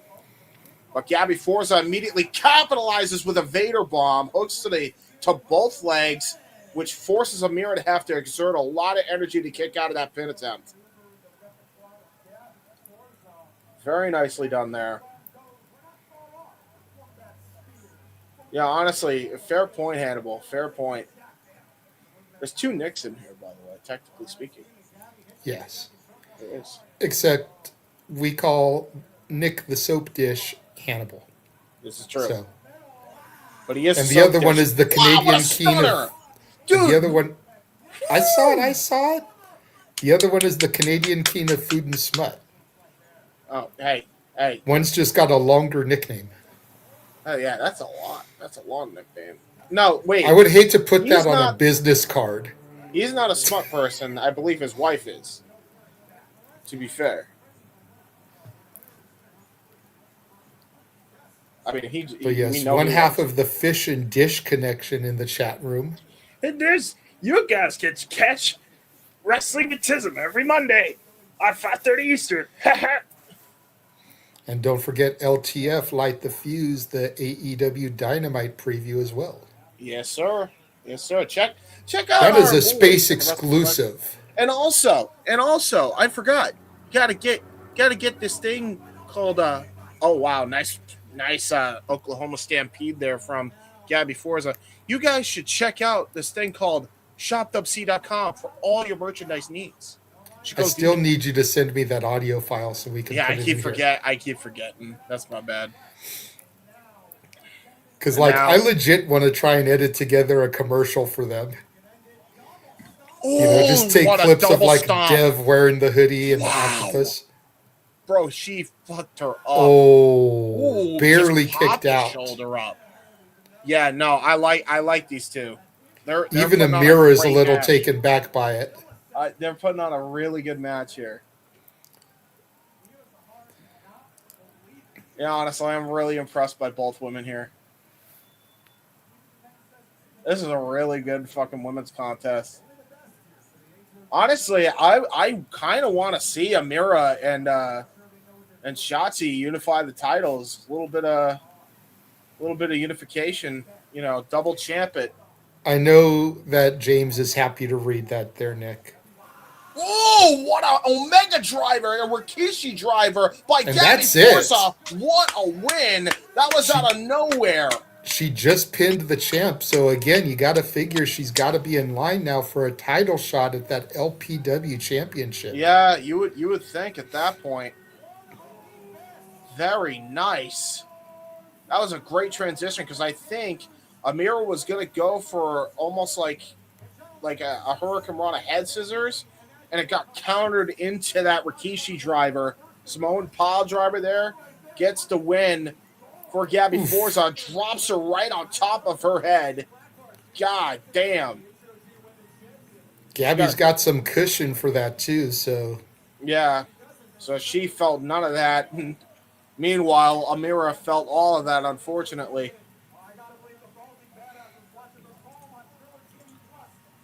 We're professional now, says Nick. There you go. See, I just pointed that out, James. You late. Oh, sorry. No, that was awesome. Awesome match. By the way, thank you to all 144 of you watching. I can't believe how many people are watching for a House of Glory show, by the way. I can. I keep trying to tell y'all, all we got to do is tweet out with the hashtag. That's true. Which it looks like the hashtag in the corner just says hashtag HOG Wrestling. Yep. And then anyone that searches that hashtag immediately sees our video. And That's they valid. click on it. That's valid. Bro, I've been doing that. I did it for the Super Bowl and I did it for the Daytona 500. Holy fuck. And what were the numbers like for those? Insane. Okay. So there you go. There's that Times Square GIF that you love so much on Luke. Well, okay. That they need to fix that. That's the first blunder, man. Listen, it's easy to reverse engineer the video, guys. Every video. I'm not gonna lie. I'm not going to lie. Everybody I does. pop for that video every time. I don't care. I don't care. I pop for it. Hey, that shirt in the middle, the Root of All Evil shirt, that one looks familiar. Yeah, you have that. I do. It's hanging in my closet right now. I almost wore it for this, but I was like, nah, it's too cold. Yeah. It is 46 degrees in sunny Southern California. I know.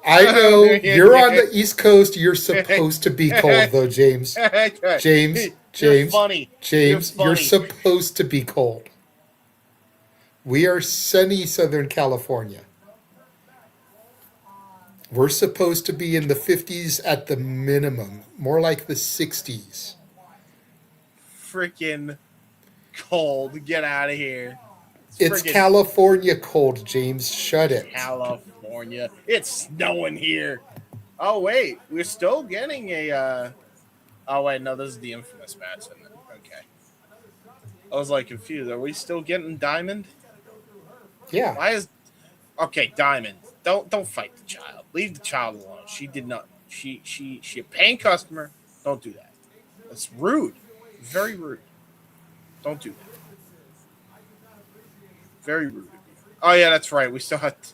Okay, so, yeah, she's definitely still on the card. Okay. Oh, okay. You got that. Cool. Now, I wouldn't be surprised if this turns into something for Infamous as well, or if it turns into a mixed tag.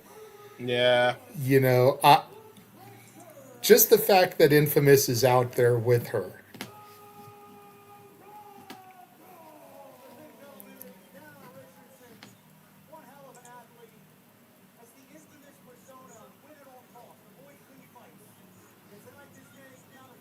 Speaking of which, shout out to Wrestlefish. Go follow him on Ace. Do the teams. The other half of the fish and dish connection. Indeed. Indeed. You know, I wanted to make a comment when Diamond posed in the rain, but I thought better of it. Why? Because we're on the collective.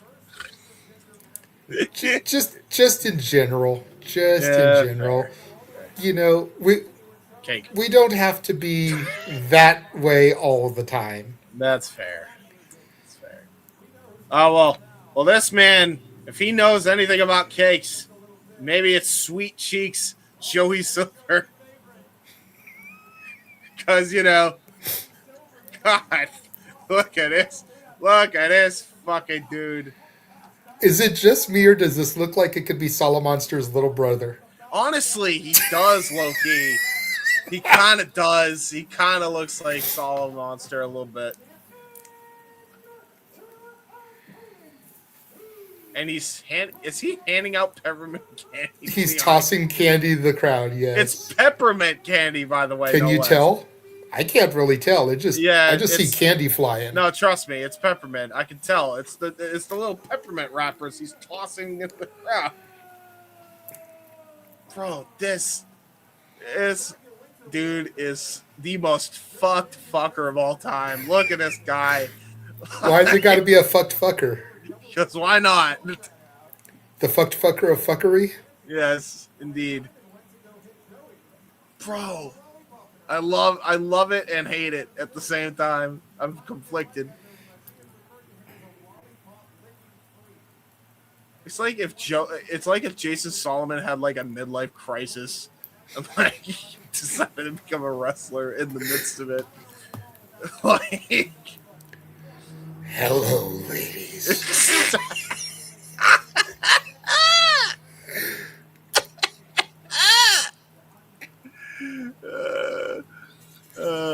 Zilla, we are the ones. There we go. Good to see Rodney coming into the chat. Must be a first-time person.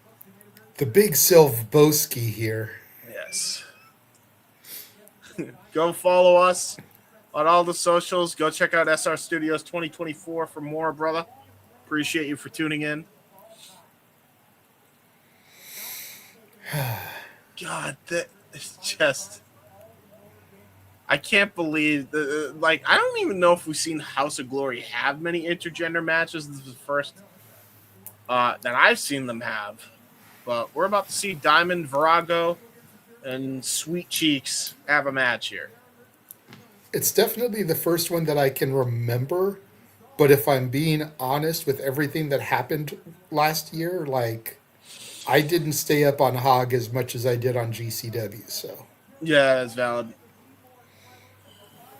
they definitely could have done one, and I just missed it. Yeah, probably. Diamond's like, nah.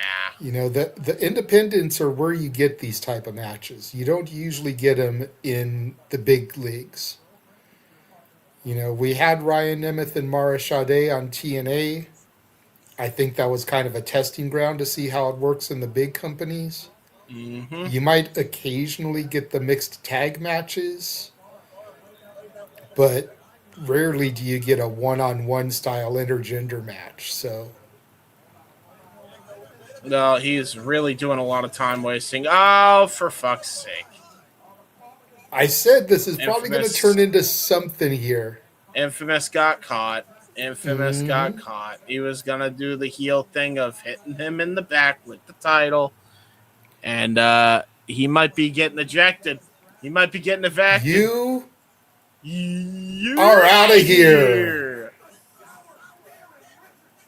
Bye. Good to see you. Wouldn't want to be you. And the crowd goes apeshit for that. They are happy that Infamous is not going to get involved in this contest. By the way, I mean,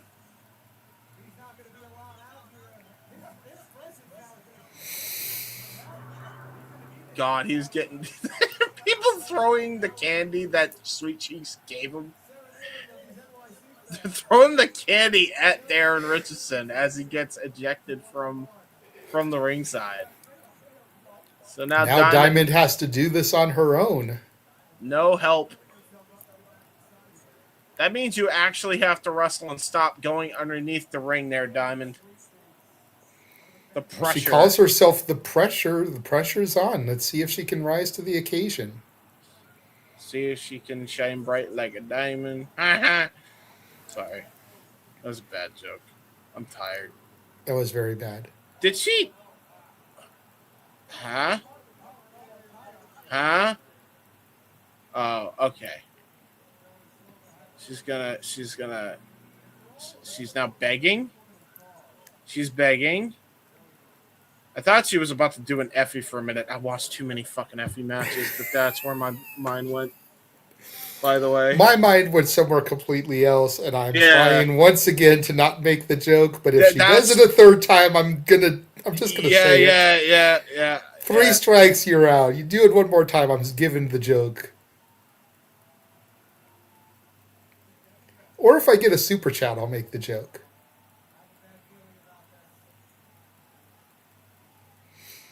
He's gonna dance. Ooh, slapping the crap out of him. And then laughing with the loser. She emoted. What are you emoting about, Diamond? Sweet Cheeks is wide-eyed. I was going to say, it's the most serious we've ever seen him. Now he's making a fist as he hit her. Hit her? You know, man's always taught not to hit a woman. Wait a minute, what's this? What the fuck? Who this? Here comes Darren Richardson again. Okay, well, this match has just been thrown the fuck out, I guess. No, bell hasn't sounded yet. What do you... Now it has. Now it has, yeah. I think it's... Carlos Ramirez just came in almost like a heavy for Darren Richardson and Diamond, and now Sweet Cheeks just got completely obliterated. Remember, Sweet Cheeks is the number 1 contender for the House of Glory Cruiserweight title, as far as I remember.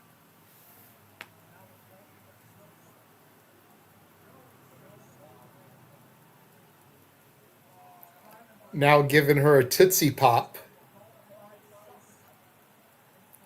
Oh, right, yeah, Diamond. Because that's Sweet Cheeks' gimmick, by the way.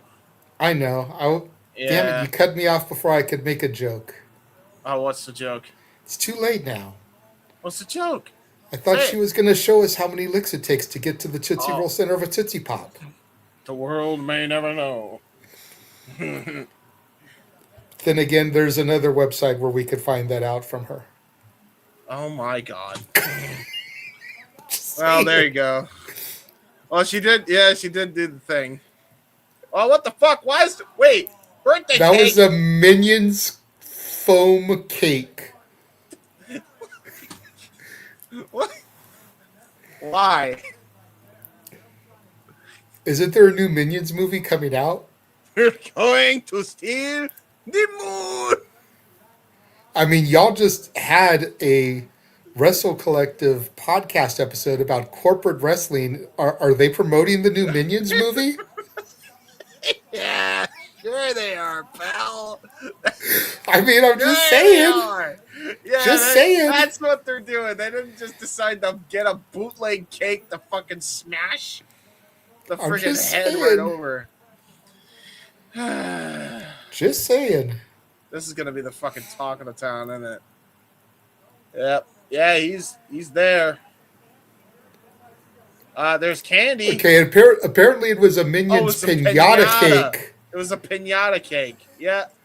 That's awesome. Pinata cake. Oh.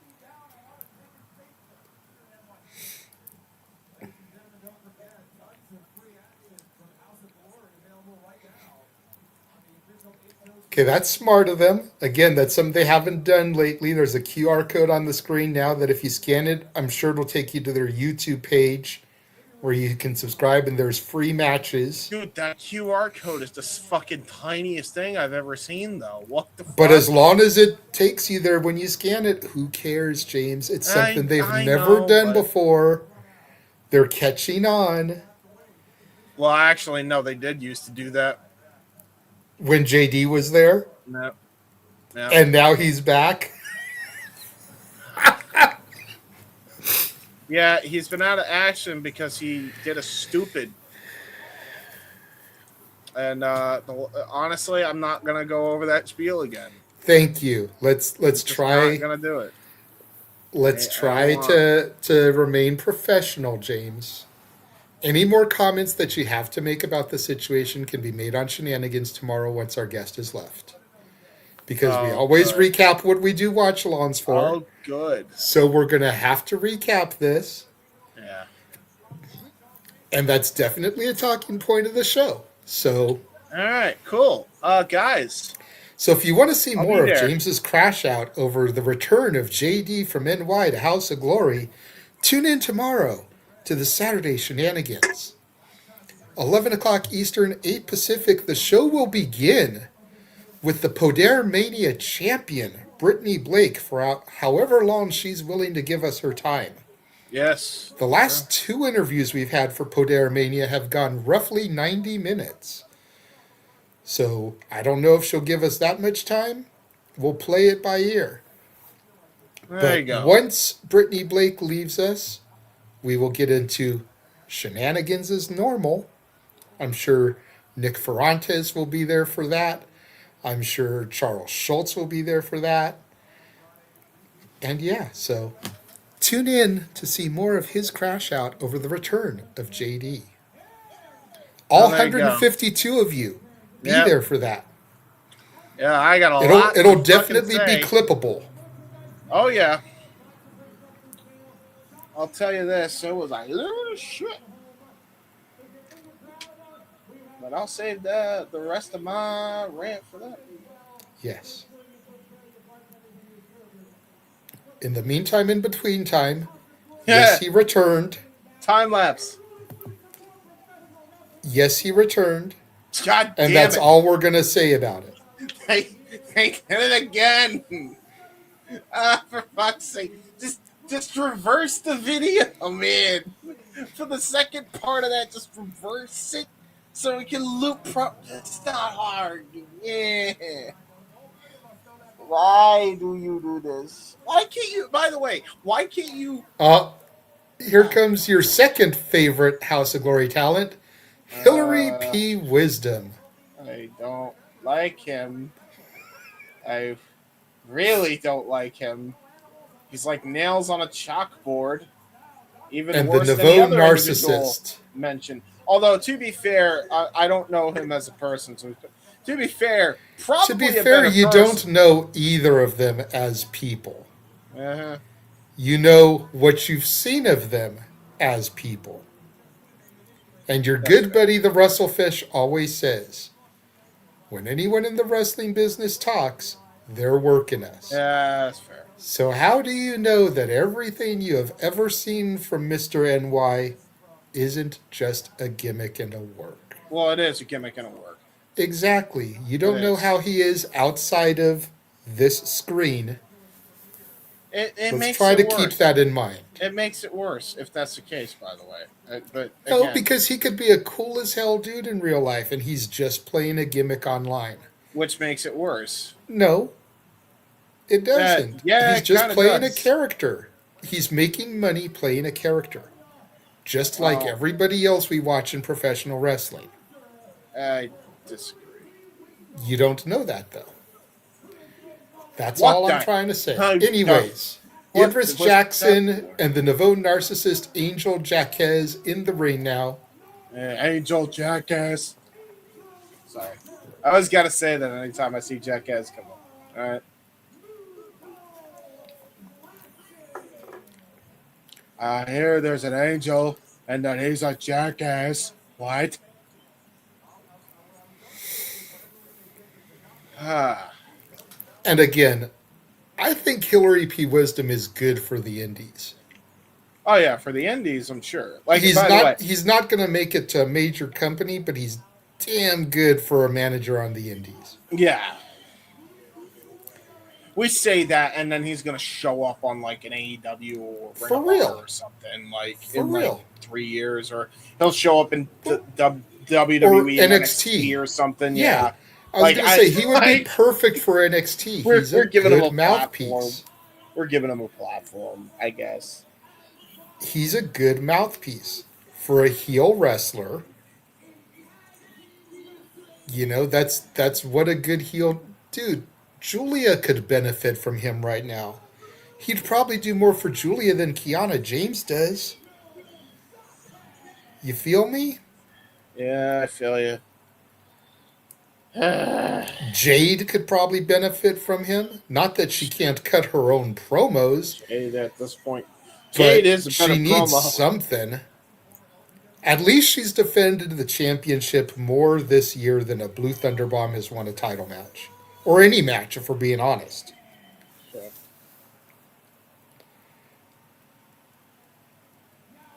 Oh my god, he's still talking? I'm just glad Noah's not here to be like, shut the fuck up, JJ.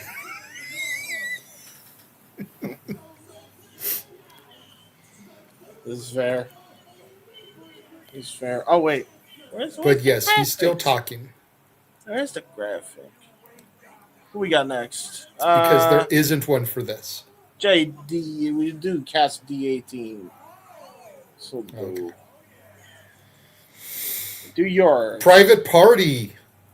Ah. So this is who Private Party's fighting. Okay. Shots. Shots. Shots. Shots. Shots. By the way, awesome return for them. Them, the Rascals, and the Bucks went to work on Wednesday. Awesome match. I almost wish the Bucks hadn't won. Only because, and this isn't Buck hate, but if they're not going to put the straps on them at the show, I don't see what the point is. You know? And honestly, I still feel like it's too soon in their babyface turn to give them the straps. Yeah, I agree with that. I actually, and by the way, it's like I'm of the belief, and again, this isn't my typical Bucks hate, okay? I'm of the belief that if they put the belts on them this soon, it'll inadvertently turn them back heel, because part of why people hate on them is they're so tired of them being the focus. yeah. They need to lose. They need to maybe not win until like All In. Yeah, that's fair. That would be a huge show for them to get crowned at. Then they've gone almost a year as faces without the titles. I'm just happy we But- get to see Private Party again. I miss these Yeah. boys. But point I'm making is that they shouldn't have won that match if they're not going to strap them up. I would have rather Private Party gotten the dub in their return, Or the gone against Rascals. FTR, lost, or the Rascals and lost. It just doesn't make sense for it to be the Bucks. And if the Bucks win, it's going to have the wrong effect, I think. Yeah, I agree. I can agree with that.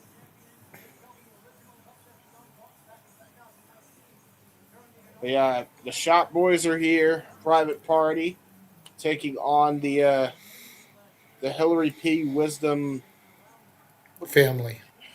The Wisdom family. We can't call them the Wisdom. I will not besmirch the good names of Bobby Heenan or Don Callis like that. Well, can't call them the Wisdom Alliance because that besmirches Paul Heyman's Dangerous Alliance. What's like a religious thing? Because he always has like a Bible type deal with him or whatever. Wisdom's Congregation? That Seems like a mouthful, though. That could work. Congregation is just too long of a word to try to get out, though. I like it. It sounds good, but on commentary trying to talk, and when you got to speak quickly, Wisdom's Congregation. Wisdom Congregation. Oh, yeah. Okay, yeah, see? Wisdom Cathedral. No, that's still... Walk with Wisdom. Walk with... We're trying to... This is like when Ryan, Hannibal, and I on Tism on X, when we tried to rebook the crucifixion that one time. See, Nick is saying that Nick Wayne and Kip are going to cost them. I think a returning Christian and Cope are going to cost them. Mm-hmm.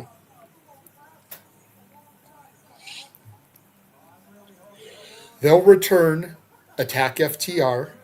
Yeah. Match will get thrown out via disqualification.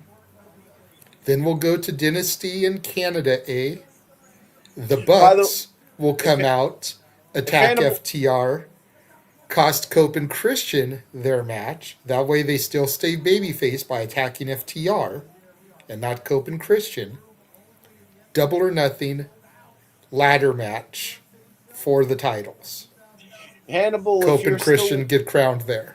Hannibal, if you're still somehow listening, and I doubt it because you're probably asleep at this point, we're using your version of Dynasty. It's Dynasty now. Dynasty! Cope and Christian get crowned at Double or Nothing in a ladder match. Yeah. Carry the titles until All In, put the Bucks over at All In Wembley. Why is Dark Star now getting a fucking microphone?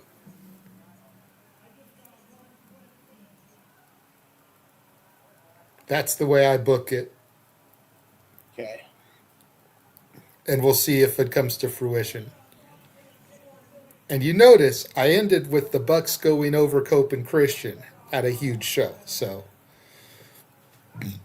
I don't know what Dark Star just said, but he has way more personality than even the manager at this point. Why does he have him as a mouthpiece again?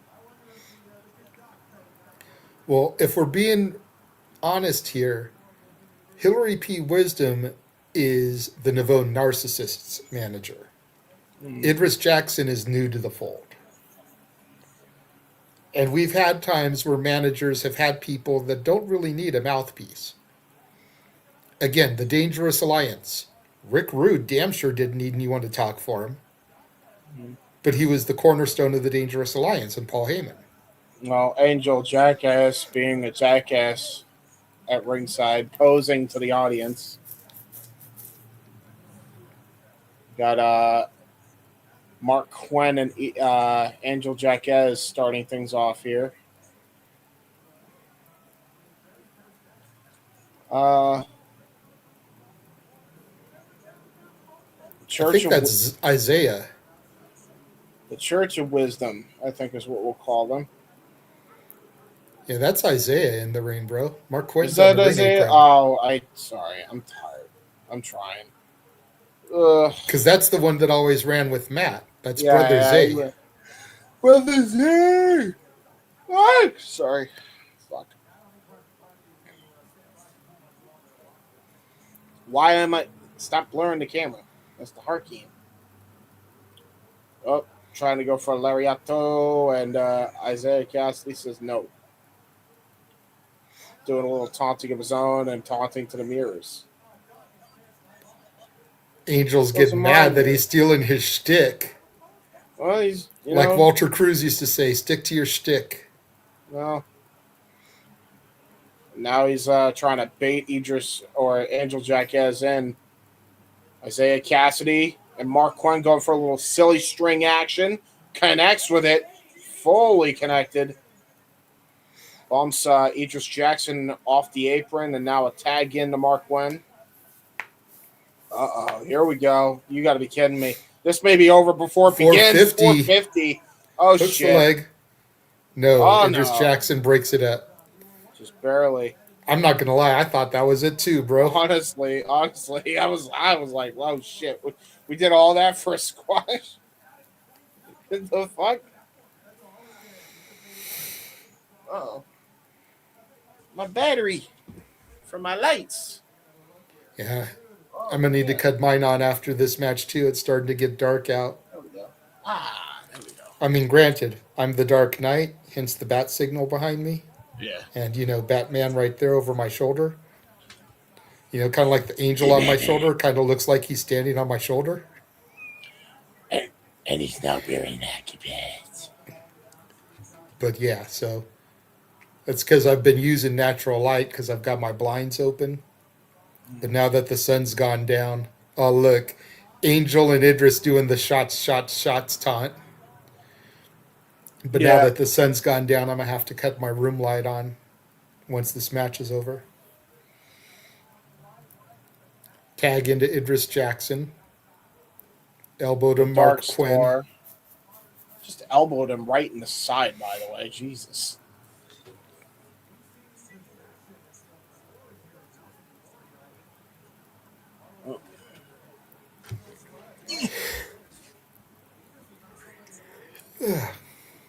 Yeah, see? We're both tired. We're tired boys. Well, I've been lazy as hell lately because I haven't worked since Sunday, I think. Yeah, so you've just been enjoying your time. Me too. Yeah, basically, dude, I've been getting up like 9:30, 10 o'clock. Yeah, me too. It's been weird. I'm usually a night owl, and all of a sudden, my clock's been reset to getting up in the morning, and I hate it. I'm not used to it. See, I'm used to nice boot, hook the leg by Angel, only gets a 1 count, and he's like, "Are you kidding me with a 1?" Usually I'm up at 8 in the morning, so the fact that I've been sleeping till 9:30, 10 just shows how tired I've been. But I was up at 8 to go do the laundry today. By the way, that was a Russian leg sweep combination with that big boot, just to clarify. The junk to the face of Mark Quinn. You can't do that. Yeah, you get Manhattan dropping. That's what happens to you when you try to teabag and emote on Mark Quinn there. Don't you dare do that to my private party. Ooh, good knee strike right to the gut. Mm-hmm. Angel Jaquez was giving him his own party of privates. Yeah,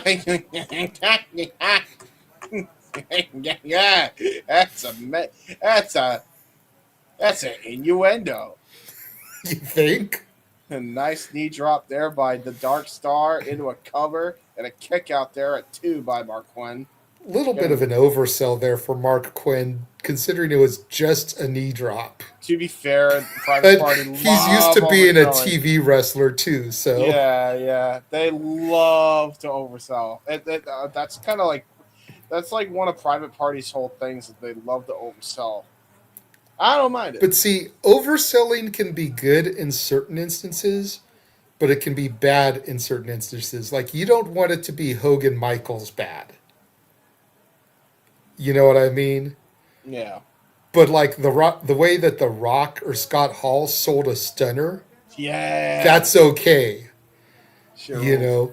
So it's but for him to oversell like that on just a knee drop is a little bit much. If it had been a more devastating move, I could have understood it. The way The Rock sold the stunner, it was like that ASDF movie. Everybody do the flop.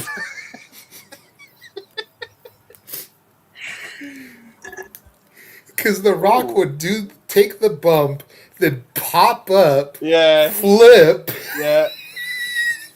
Did someone say flip? You want me to give you one of these? Right? The stunner never looked more devastating than when Rock would take that shit. I don't know, man. Scott sold the shit out of that one But time. he only did it that one time. Like, Yeah, Rock did that shit a lot for Austin. Yeah, he did. Yeah, he did. And especially when Austin was doing the Leader of the Alliance thing. Oh, yeah. Hell of a chin lock, by the way. And we saw a snapback from Mr. Angel Jackass. Gonna snap back. We gonna snap back. We gonna snap back. There. Sorry. Irish whip. Had a little jaw rule moment there. Jaw roll is great. That motherfucker is. He got fucking owned many times over. Shit. You know what, though? Say what you will. I'm not going to deny that 50 didn't own him in that battle. Yeah, But Josh still has more hits than 50. Yeah, that's fair. So who really won? Who really lost? I'm just saying. No, I'd say they're about even. Nah, Ja's got more. Yeah, but Ja also looked like a bitch. The problem with 50, the problem is, and the reason why 50 would win a versus is because a lot of his hits took shots at Ja. Yeah. And most of Ja's disses to 50 were underground. By the way, great neck breaker by Zay, who got the hot tag off Mark Quinn now, and now he's going off on Angel Jackass. You never know what we're going to talk about during a watch along. And He's now Isaiah returning with the party favor. of privates. The party of privates. This is what happens when you play the Halo 3 lobbies with the Call of Duty lobbies. You get sniped and then you get teabagged. Swanton bomb. Swanton. One, two, cover, kick out. Zay going back to his time teaming with brother Matt, broken Matt. Yes, under the tutelage, you could say. 162 of you watching right now. Thank you all so very much. Yes, like I said, you never know what we're going to talk about on a watch along. We call the action. We cover it. But sometimes we get a little bit sidetracked. You know, tism be tisming for James, and I just kind of have spasm moments. But you never know what we're going to talk about, like we just did good the John combination. Wait a minute. Great combination offense. Torture rack into a sit-out power bomb. Very nice. Oh, okay. That was a good combination offense. That was very good by Idris and Angel. Very good. I like the fact that he was doing the torture rack with the comparison to the narcissist Luger that you made earlier. Yeah. By the way, when's the last time we seen just a torture rack bomb? Straight up. Like, I haven't seen that in a while. Oh, shit. Doomsday device maybe from the Church of Wisdom here. No, drop kick. Drop kick electric chair combination. Really nicely done. They hit that clean, too, and Mark Quinn just barely able to break up the pin cover. Take a look at the replay here. I know no one. Torture rack bomb. Are they gonna? They're not going to show the freaking electric chair drop kick? Because that torture rack bomb was better. No offense. Yeah. Looks like he's got a chain or something wrapped around his knuckles. Does Idris. And look at that. Hillary P. Wisdom on the apron. Basically. Wait a minute. Someone's coming out now. Hang on. Everyone's turned into the entranceway. Who this? Raheem Royal. Raheem Royal, who's apparently injured, by the way, because he is hopping on one leg.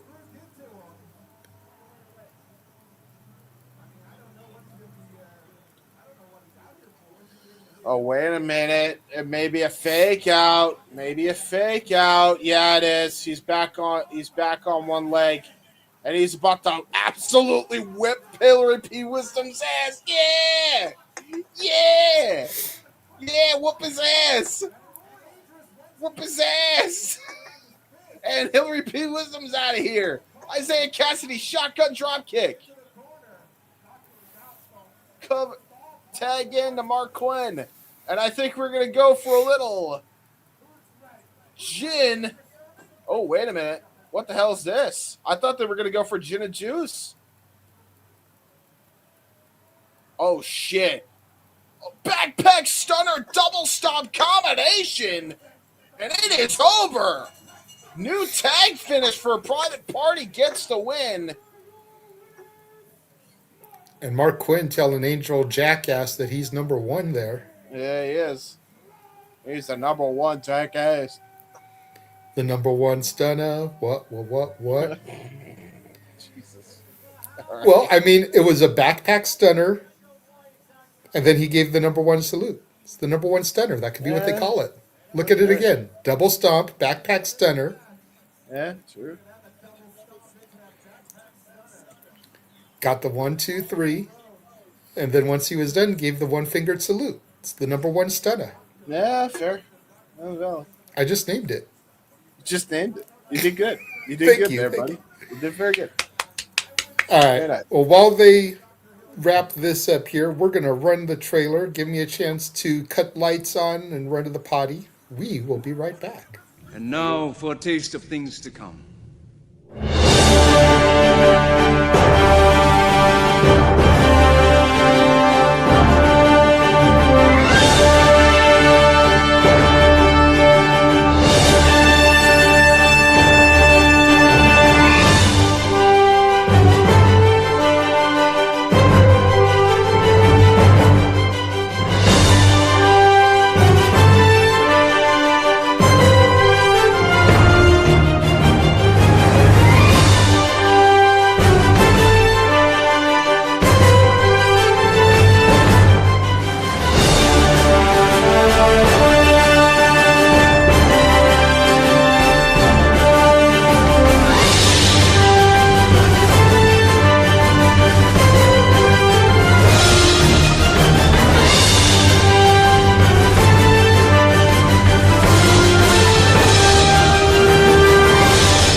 All the wrestling, all the sports, all the entertainment. God damn it. Oh my God. JJ with the Beavis and head. Fucking Rollins 4. Look at this shit. Look at that. Look at this. Hey. Actually, the backdrop of Beavis actually kind of looks hard. I ain't gonna hold you. It kind of looks crazy. Are you trying to clown me, dumbass? Yeah. Shut up, bunghole. That's actually not bad. That's actually pretty good. That would be Beavis and Butthead if they had a promo segment on Raw. You're off the one, right? Aren't you the guy that likes chicken tenders or something? Yeah, chicken tenders, roll. Where's your mommy? Shut up, Beavis. He doesn't have her anymore. He's with that other chick. What if we had like woke? What if we had woke Beavis and woke Butthead? What would that be like? Right? That'd be fucking funny. Women deserve to be respected. Yeah. They're divine creatures. Actually, no. I'm kind of making them Reddit mods. Never mind. I thought I was making them that. I just turned them into fucking Reddit mods. And they totally would be. They would totally be just fucking weirdo fucking Reddit mods. Yeah, you know Beavis and Butthead are the type that would be like, So do you have an OnlyFans or something? Yeah, exactly. Yeah, I want to subscribe. Tip the fedora. Shut up, butthole. I'm trying Why to are we score. doing this, man? We're tired when we're doing Because this. that's on a what Private fucking- Party are saying right now. We can't hear them because they're turned No. down, so we don't get copyrighted. Yeah, So we're that's making fair. our own stuff for them. That's fair. Zay and Quinn, by the way, got their start in House of Glory. Yes.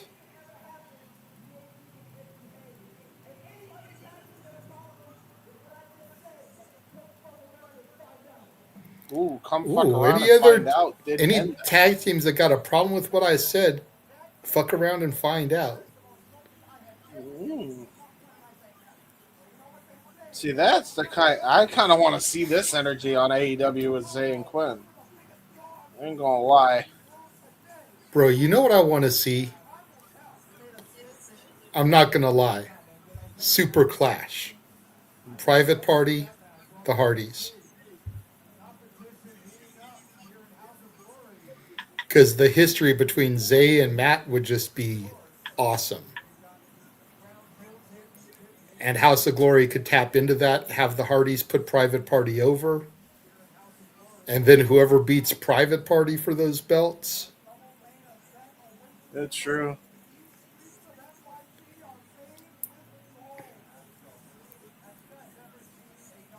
I like that Subway House of Glory shirt. Oh, time lapse. Let's see. Here we go. It's gonna cut. It's gonna cut soon. Wait for it. Wait for it. Wait for it.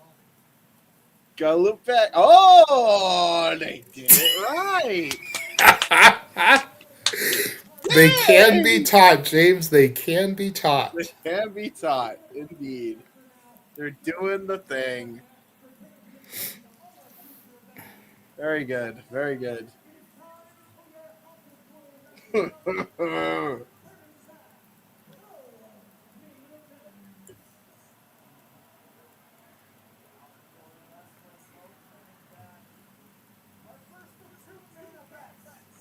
First of two main events, they say.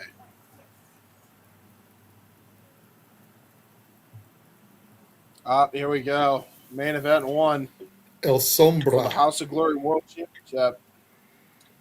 Sombra See- versus it's two rich boys. It's two I rich have- boys. I have a slight problem with them prioritizing the AEW title over the HOG title.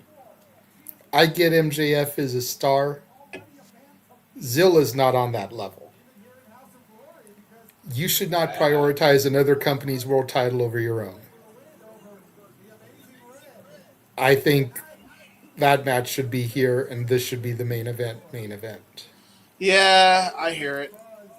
Honestly. I tend to agree, especially with the talent that we're actually seeing, because we know this match is going to slap, by the way. Yeah, because Mason may not be on the television level either, but he's levels above Zilla. No disrespect to Zilla Fatu. But Mason is that guy right now. Like, the two best heels on the indie scene right now are Charles Mason and Atticus Cogar. That's just facts. Yep. Look at this, man. Superstar-like entrance here at House of Oh, yeah. Glory for La Sombra. Yeah, For dude. Andrade El Idolo. The aura in the Globe Theater in LA was just unmatched. Mm-hmm. I've never been Andrade's biggest fan, but again, like a few people I talk about, Andrade came up in an era when I wasn't wrestling. So I'm just starting to You get mean it when when you it weren't- comes to him. When you weren't watching wrestling. Yeah, that's what I said when I wasn't watching.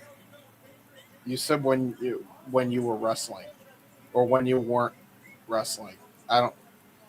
Now I'm fucking tired. Fuck me. I fucked up what you fucked up. But you knew what I meant, okay? Yeah, I knew what you meant. I knew. He came up in an era when I wasn't watching. Yes. Pretty sure that's what I said, but anyways. I don't remember anymore. bro. So I don't get him. My memory's on like fucking 5 GB right now. I don't get the hype about him. I'm slowly starting to get it. But you have to remember, when I started watching Andrade, it was first run AEW Andrade. Mm, First run AEW Andrade did jack yeah, diddly shit. yeah, it was so. When Although, he went back to the Fed, he did jack diddly shit.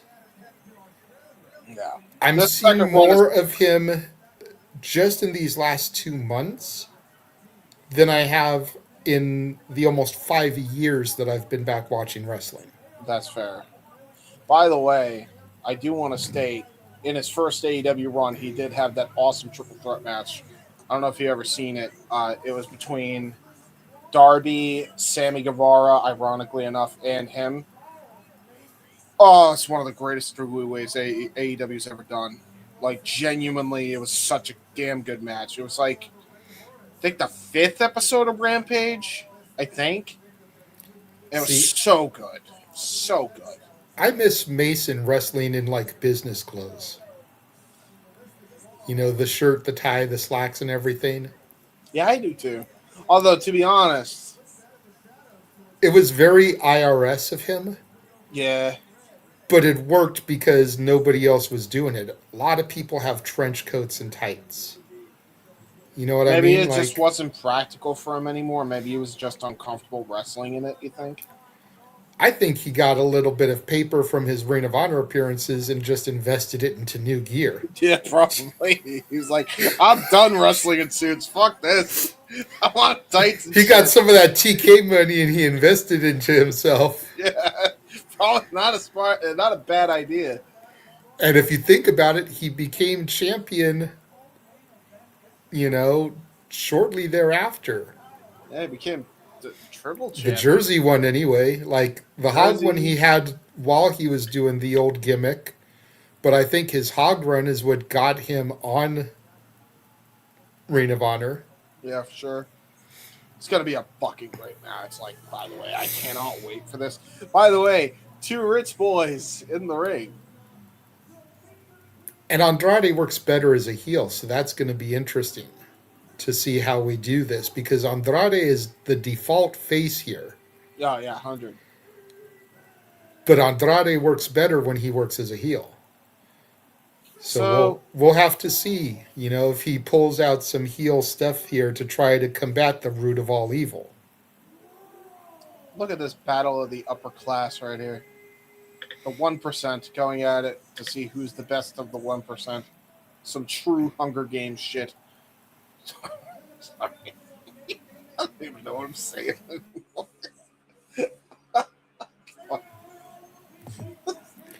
Damn it, James, you fucking idiot. Yeah, true. Yeah, I deserve that. I deserve that. Ooh. I like David Adams' voice. He's taking a page out of the Bruce Buffer playbook. I like it. No intermission break, so I'm happy about that. Yay.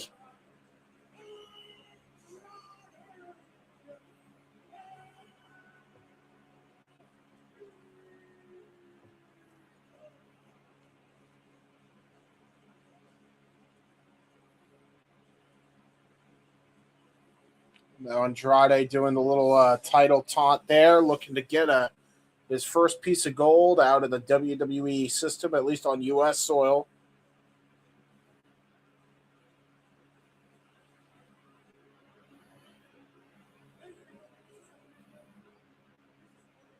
The opponent now being introduced, Charles Mason, world champion of House of Glory.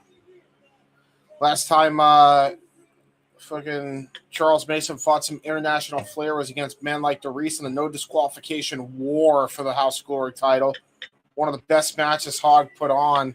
Those two went to absolute war. Charles Mason came out on top there.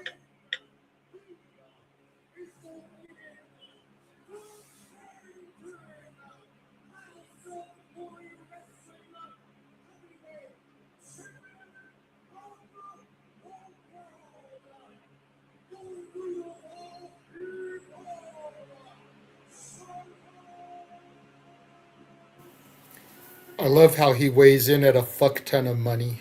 Of course. It's got to weigh in at a fuck ton That's of a money. great gimmick.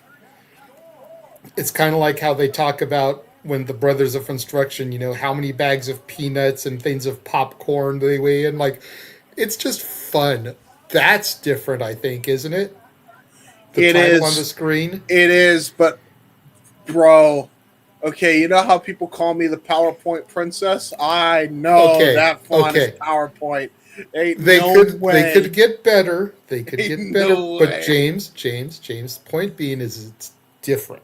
It's very Can good. it be improved? Yes, but let's Yes. start somewhere. Let's That start is- somewhere. That is a good start. That's a positive. Okay, so That's a positive step in the right direction. But dude, that is like 07 Windows PowerPoint font, by the way. Like, holy shit. Like, and look, I'm not a graphics the design guy, so I'm not gonna clown. Okay, you see the trailers that I make; they are probably the most simple in form. So I'm not gonna sit here and clown because I don't think I can do better.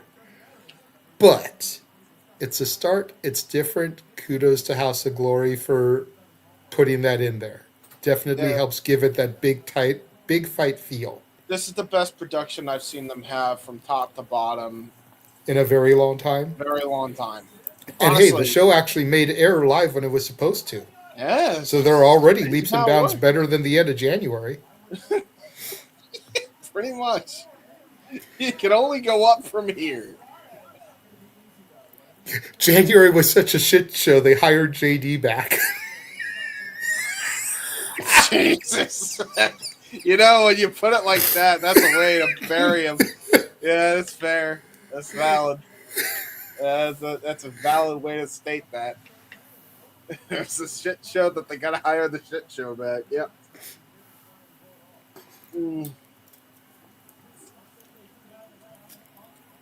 Ah, shit, I should have grabbed a drink while I was out. Oh, I'll get it in between the next match. Andrade extending the hand. Show his sportsmanship to the champ. with Mason. Andrade. Okay, It's Mason. but it's La Sombra. Like, dude, he can battle Mason. He slaps him, and Mason liked it. Oh, we're paint rushing each other. Okay. Tess, Did you see you're that right. look on Mason's face when La Sombra slapped him? Yeah, not going down. He likes the pain. He's weird. Mhm. He's freaky. No Dude, freaky. he posted about that. He posted about the pain. Let me see if I can find it. Don't find it now. We're in the middle of a match. The match barely started, dude. It's starting to pick up. Crossbody by Andrade. El Idolo. It'll cover. 1 count. He said, if you want the pleasures of my title, you're going to have to go through the pain. I am prepared to suffer. Are you? Nice. I like that. Please tell me that he himself did that title image and that he didn't what a Yakuza kick there by Andrade, just drilling Mason to the floor. Please tell me he took away that AI thing and replaced it with a photo with him actually holding the titles, because that AI fist looked fucked up. I'm not 100% that was AI, bro. Mason is that sadistic. Yeah, that's true. Nice twisting nice twisting crossbody there, by the way, by Andrade over the top rope. Nice. Mason is just that sadistic. And now Ooh, La Andrade. Sombra kicking some game to the honey in the corner. My God, yeah, he is. Oh my God. Oh Lord, La Sombra, yes. He's my favorite now. Take a look at that corkscrew again. That's something he's been doing a lot since his return. Yes, I know this. By the Well, way, now that he's divorced from Charlotte Flair, he can go around and get some hotties. he's just starting to. Apparently, he's really loving. He seems to have a type. Elephant. If you know, you know. By the way, since we're doing a bit of a walk and brawl on the outside between the two, let me just talk about that for a second. minute rant here that I'm going to go on about this. Why are people so bent out of shape that they're hiring OnlyFans models to fucking make Andrade look like a bigger deal? Who gives a shit? It's been done time and time again. Fucking Jade Cargill did it, for fuck's sake. Why are we getting bent out of shape of Andrade doing it? Like, get a fucking grip. Who gives a shit? I mean, I think the only reason is because there's women out there on the indie scene that could be used for that plant for that quick payday instead of giving girls that charge, whether it's $4.99, $9.99, whatever their price point is for a sub Ooh. to DDT on do the it. apron. You know what I mean? It's like give The a Mason local special. talent that little bit of shine. No, I hear it. I mean, you can do both. I mean, I'm not. Well, no, you got to do one or the other. Do you? Yeah. Some women do both. Well, that's fair, but I mean, at least if it's a independent wrestler that does that too, then they're giving them a gig I think as you can do opposed to both. just randomly hiring an OF model. Hey, listen, I'm not going to complain. That's my thing. I don't that's- care. I don't Andrade care is- either. I'm just trying to give you a reason as to why people may be up in arms. There's local independent talent that could be used in that spot. Yeah, but like plants are plants, indie or otherwise, they're plants. Okay, but at least keep it in house. You're giving a worker. It depends, though. Okay, so to be fair, maybe the idea is, well, this person's like top 1% in that side or whatever. I don't know. This is my brain spitballing. Like maybe they're thinking, oh, well, maybe we can get some of that audience to come over and check out our shit because of this guy who looks like $1 million, which I mean, Andrade does. Like, to be fair to him. I mean, Mason biting the head of Andrade after going to a couple of corner posts with chops. Yeah, he's been really targeting that head after that DDT on the apron, by the way. Now stepping on the hair, lifting Andrade.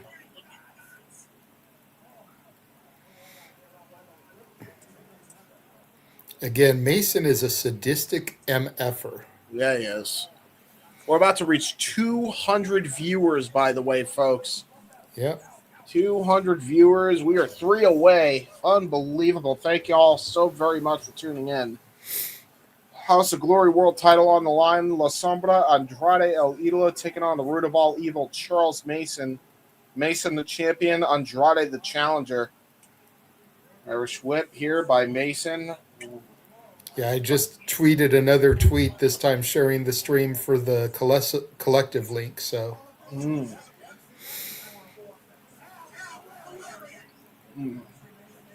Lariato. Fish hook lariat only gets a 2 count for Charles Mason as he is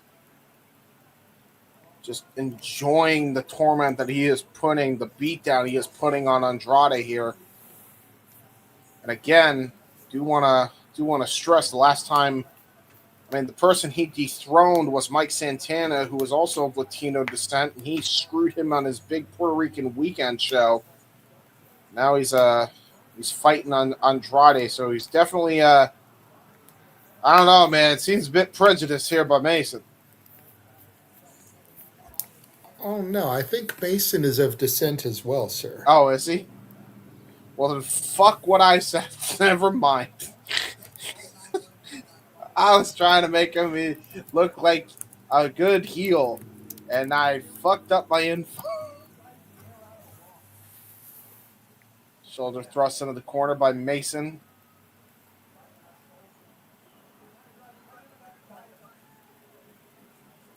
Yeah, I know. I thought I was doing a good thing, making him look like a dick. But the character I feel like would be that guy, but you never know. Headlock triangle. Here goes Mason. Ooh, that was rough. Oh, that was definitely rough. Very nicely done. Just wrenching on the neck with those head scissors right over the ropes in a head scissors choke. Right over the ropes. And now what the hell is Mason thinking of doing on the apron here? This could be disastrous for Andrade. Very disastrous for Andrade. If I'm Andrade, I'm holding on to that middle rope for dear life. Yep, that's exactly what he's doing. Trying to stop a pile driver attempt here, and now trying to back body drop Mason onto the apron. Mason's still attempting that pile driver. Oh, God. Oh, Jesus, what a back body drop from hell. And he drills Mason all the way to the hardwood floor. We've now surpassed 200. Thank you to everybody. Keep retweeting, keep sharing. That's the way it'll keep going up. Mm-hmm. Yes, sir. I know I've put out 2 tweets, one from each X account, or from each X stream, both from the SRS account, but God sharing each stream once. Just retweet those, and that's how we'll help get things even bigger. I should have done that myself, and I feel bad. God damn it. That was my bad. Retweet. Retweet.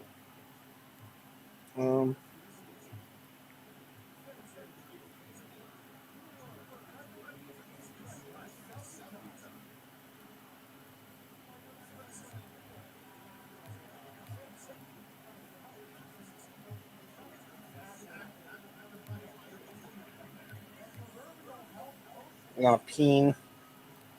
I'm gonna hit the pin. Oh! Oh shit! A fan just got knocked out. Oh my God! I think it was it the woman that was chilling with Andrade just that Probably. I think it was. Oh shit! Andrade going out to check on her. Bro, She might be a plant. You know, we were just talking a little bit ago about plants. She may be one. She may be a wrestler if she's taking a boot like that. Or, dude, I'll be real. If she decided to take that, props to her. She's not trained. Nice dragon screw leg whip. Mason's still on his feet, though. Nice form. Yeah, but look, he's going right back to that knee, clinching it after that dragon screw. Yeah. Noah always says that's gotta suck, and I speak from experience. It does. And now look at this. Going to go for a suplex. Going to go for the 3 amigos, it looks like.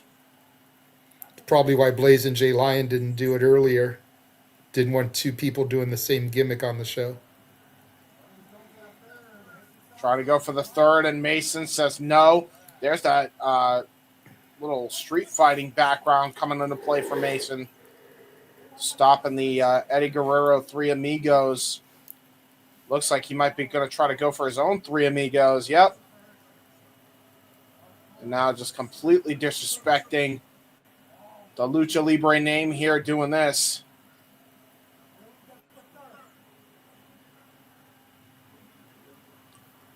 Yep. He flipped off Eddie. He flipped off Eddie. How dare you, Mason? And there's the 3rd amigo by Andrade. Yeah. Yeah, fuck him up, Andrade. Make him pay. How dare you? You don't flip off my goat like that. Well, then. Now Andrade. What is Andrade thinking of doing here? Oh, he's going to go for a springboard, possibly? Yeah, going to go for that. Yeah, I think I know what he's going for. Going to try to go for the moonsault. Mason rolls out of the way, still hits the moonsault. There's the cover. There's 2, and a kick out there by Mason.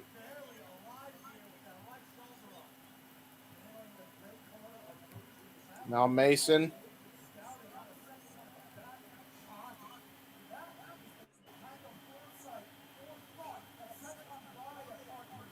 Oh, wow. I think he might be hurt, by the way. I think he got a knee straight to the groin here. Look at the replay. Oh, my. Oh, Jesus. Yeah, that was a rough landing for Mason's. Masons.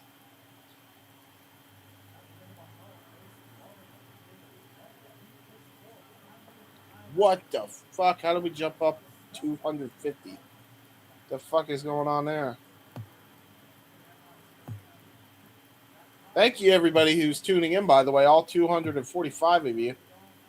As we're looking to go for a Meteora. Oh, got shotgunned into the corner by Mason. Andrade was going to go for Meteora. Oh, now Mason tried to go for the Meteora. Got caught with a flatliner right into the middle turnbuckle. Good to see you, Safet. Good to see you. And now here we go. Bam, double knees, Meteora. That might be all she wrote. Going to go for the cover and a kick out at 2 by Mason. What a match this has been so far. All right. I just ordered me something on DoorDash, so I may have to go at some point during this match to go pick it up. Yeah, I got you. I'll keep you posted. If you see me go back to Butthead, then you know I left. Okay. But just giving you a heads up. Again, what's going on, Safet? Dude, at some point you need to go to one of these HOG shows so that you can come on afterwards and like give a live update, because you've talked about before how they're not far from where you live. Yes. Oh no, the Andrades. You know, we'd like to get you at some point as like a live correspondent on the scene there. Spicoli driver. Hook to the outside leg and a kick out. You know, we like having live correspondents at the shows. So at some point, man, go to one of these HOG shows. We can get you on the air as a live correspondent. Yeah, valid. You know, I know Ash is going to be going to the Dynamite in Winnipeg. So we may have to do a watch along of that one just so that we can get her on as a live correspondent. True. And now we're testing our might again. We're back to square one, how this whole match started. What a match, by the way, this has been. Test your might. Mortal Kombat. Been a fantastic match. And here we go. The slaps again. You can see Mason is kind of lackluster with his slaps at this point. He's kind of getting worn out by Andrade. Yeah, a little bit. They are brutalizing each other, though. It's like Mason is like the medium and Andrade is the supersized. You just look at them physically. Yeah, really. Like, Mason is no slouch. He's in great physical shape, but Andrade... Fish hook lariat! Fish hook lariat by Mason. Gonna go for the cradle tombstone to finish it off here. Oh, just dumps Andrade onto his head. Oh, bottom rope. Andrade gets the bottom rope at the last possible second. Fantastic matchup.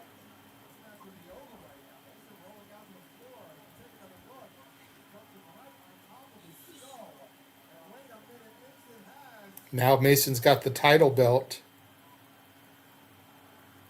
Yeah, looks like he's going to try to go for a title shot here. The referee trying to take the belt away from him. I think that's a diversion tactic. Yeah. Tried to go for the one-way trip to Dick Kick City. And no. Got caught with Andrade with a figure four, shades of his former father-in-law. Shades of his former partner. Well, no, it's the figure four, not the figure eight. Oh, watch him do the bridge. Watch, it'll happen. He's trying to get it. There he is. He's trying to go for the figure eight. He can't do it. Too much muscle mass. He wasn't able to get it. Yeah. I think he may have tweaked his own knee trying to do it, by the way. And he may have tweaked Nate Mason's knee. They both might have really bad ligament damage here. Hopefully not. That would be rough. Oh, my. The pants. The pants coming off.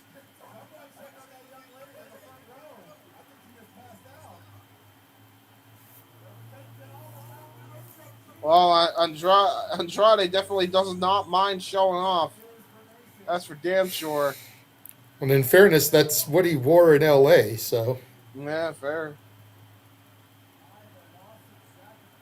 And now again, we're just going back and forth here. We're just boxing at this point. This isn't even a wrestling match. This turned into a street fight here. This is a bare knuckle boxing match. Oh, Yakuza nice running kick. pump kick. Yep, and a Yakuza kick to follow up by Andrade. Yeah, this is hooping. Oh, nice leapfrog. Great leapfrog there.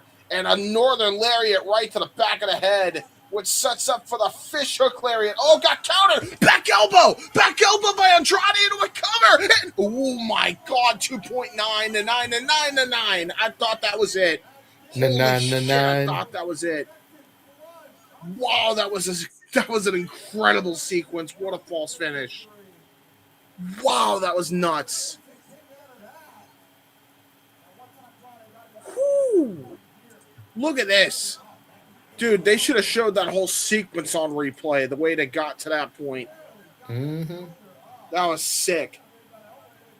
Dude, this match is hooping.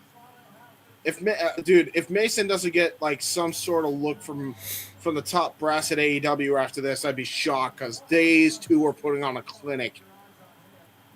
They are hooping. Oh, trying to go for the spit of the water. He saw it coming. Oh, twisting double underhook, double butterfly neck breaker onto the floor. Both men in really, really bad shape off of that spill to the outside.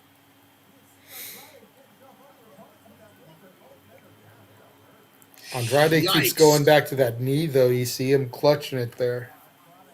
Yeah, this is rough. Trying to get back some feeling back. May have damaged it a little bit. I think that figure eight really screwed him up.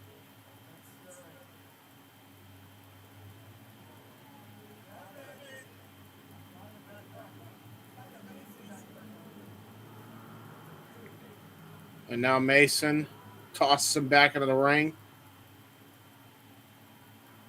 Was going to take the count out win like a cheapskate. Like a cheapskate. I don't think I've seen that ever. Mason knew if he retained the title on a count out, he wouldn't lose the title, and he took full advantage of it. Andrade just lost the title but won the match. Smart move there by Mason. Smart move, but Andrade can make the point that now he's beaten the champ. He should get another title opportunity.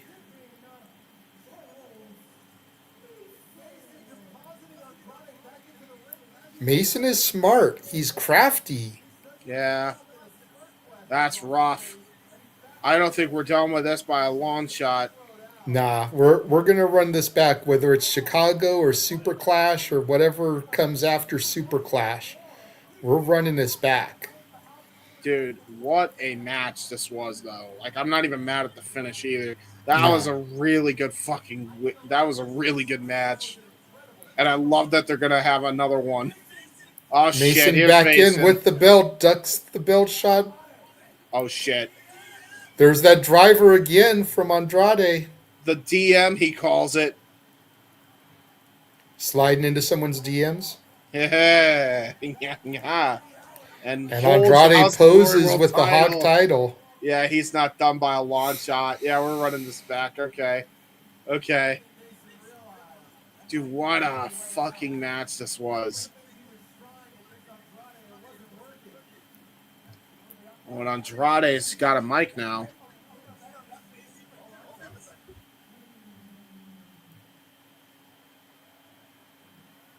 Can't really hear him.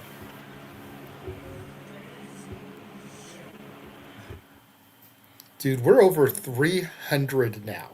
That's nuts. For a House of Glory For show. independent wrestling. Yeah, bro. You guys have been on fire, I'll tell you that. Well, while we have this break here and Andrade is talking, no disrespect to what Andrade is saying, but we're going to take this opportunity. If you're not already, follow SR Studios 2024 on Yes. the X. Some of you, a lot of you guys are watching us there right now. Almost 200 are watching on the SRS X right now. Yes. If you're not already following it, follow it. Subscribe to Rage of Wrestling on YouTube. Walter Cruz, Mr. Reliable. If he can get to 300 subscribers, him and his wife are going to do the Hot Ones Challenge. We already hit the 200 subscriber goal. He's going to Vegas for Mania Week. I will be joining him. The next goal is 300, and he and his wife will do the Hot Ones Challenge. Follow and subscribe to N Foster 1916 on the X and on YouTube. The Simple Man, Noah Foster, the voice of the SRS, Yes, sir. our regular play-by-play commentator for all things AEW, TNA, WWE, Ring of Honor, New Japan usually.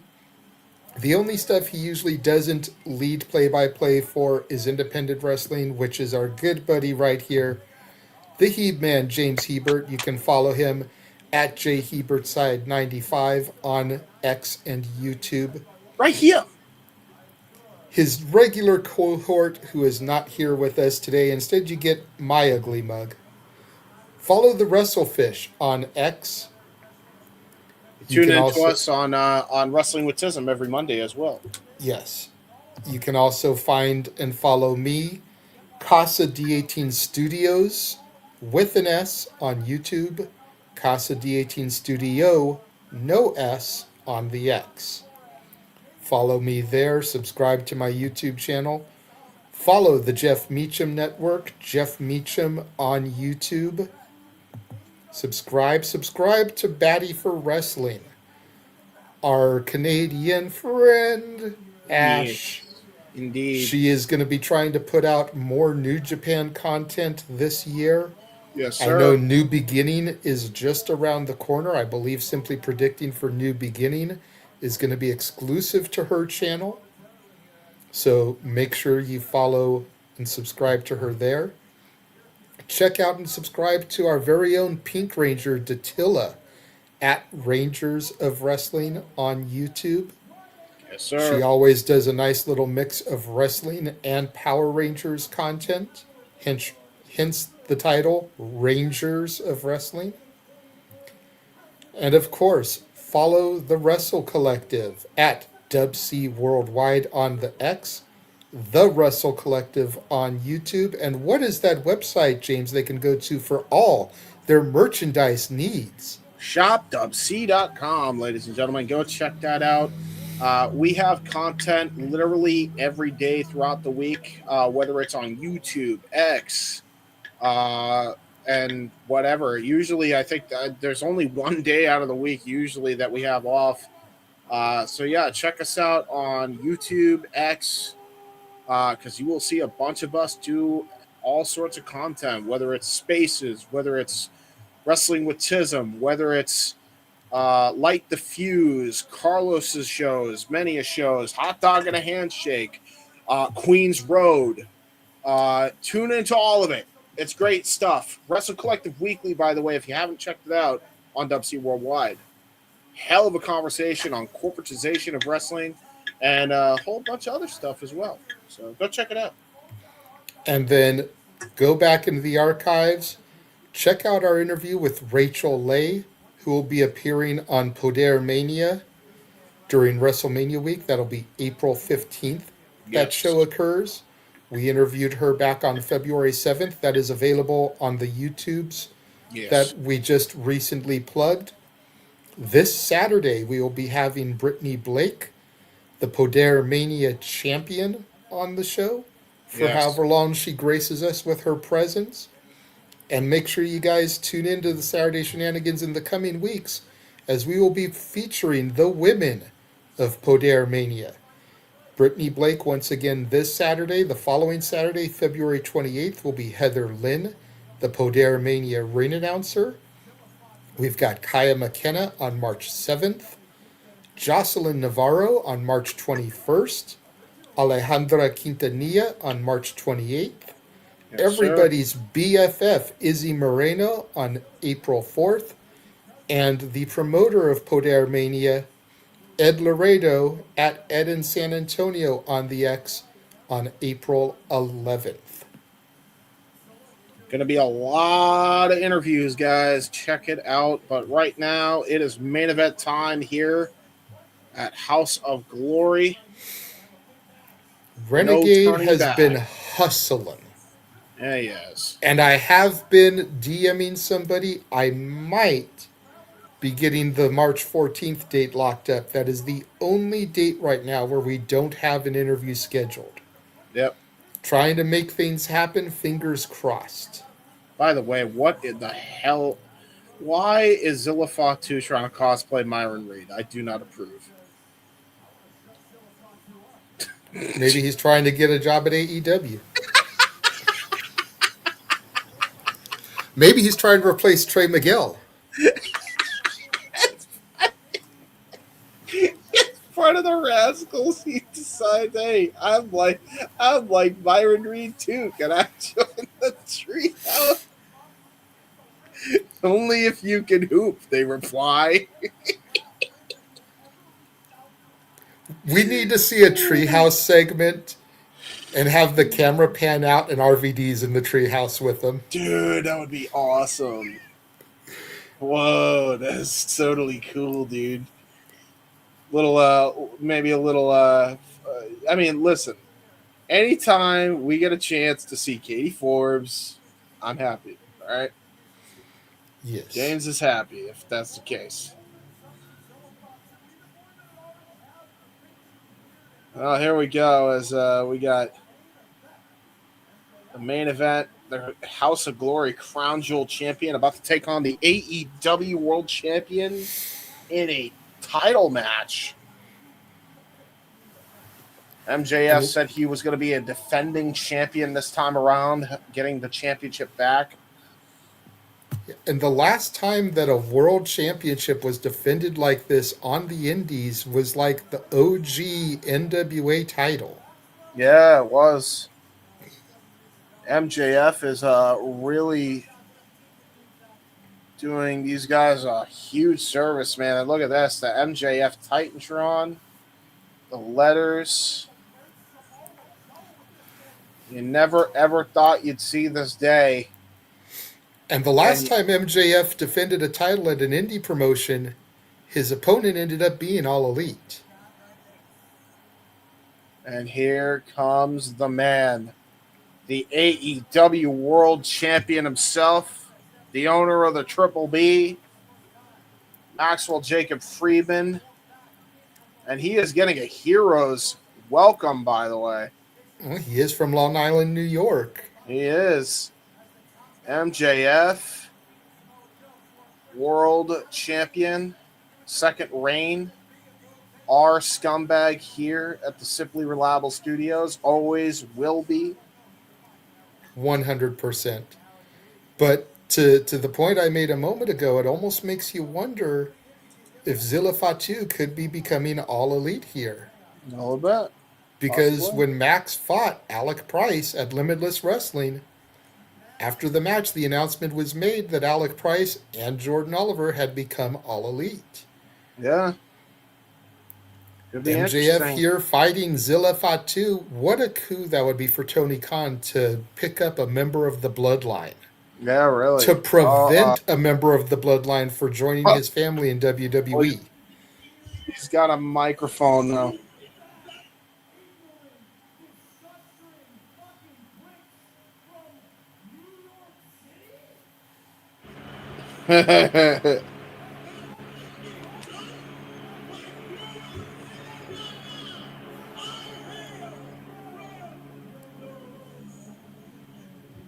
They're literally singing along with MJF. He should have pulled a rock, and he should have been, and hey, sing along with the chant. That's what he should have done. Right. He should have done that, man. Like, got to go full in with it, man.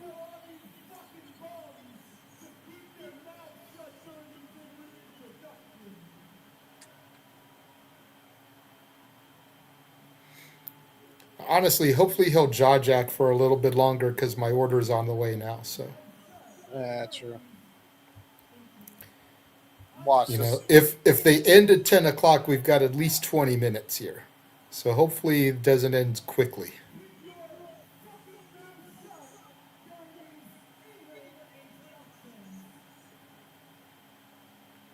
I love how David Adams is like going along with it. Like, hey guys, keep your fucking mouth shut. Like David Adams. By the way, this is the best David Adams has ever looked because I don't know if I've ever seen him with this sparkling of a suit.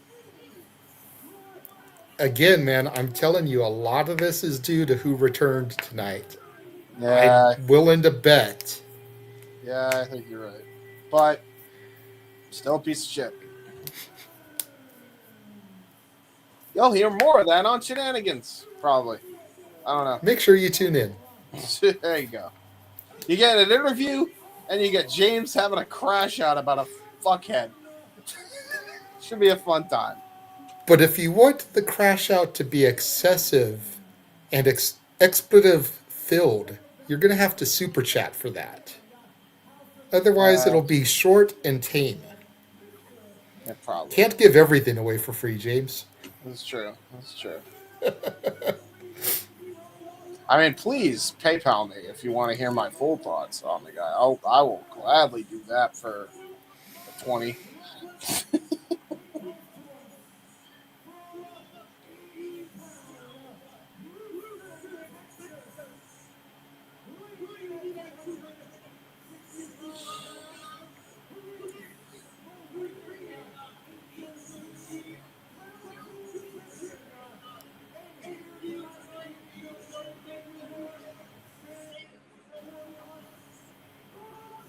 I do like the House of Glory Crown Jewel Championship. It is a very nice championship.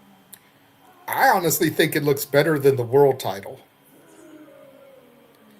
Yeah, really. And It that's looks like a no world disrespect to championship. Mason's title, but it just looks prettier. It's a big gold belt too. Like, Essentially, yeah. It's the big kind of gold belt. is a little bit. The HOG title is like the winged eagle, and this is the big gold belt. A little bit.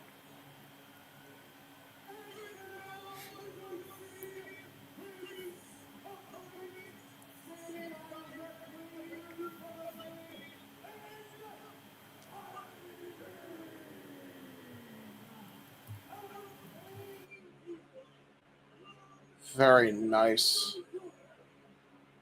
Up. I guess it's just me. He's getting his order. They're doing a lot of stalling for JJ to get his food. Yay! Subscribe, follow the collective, do the thing for the SRS people. Go do this. Go check us out. Do the thing. Very nice. Very nice. Go check it out. Go check it out. Crowd is super hyped for MJF here, by the way.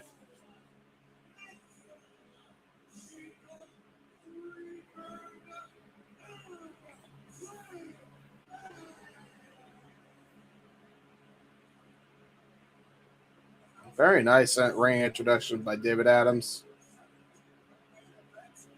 World Championships on the line here. Zilla Fatu. This is actually, I believe, MJF's 5th defense of the championship. AEW World Heavyweight Championship up for grabs here.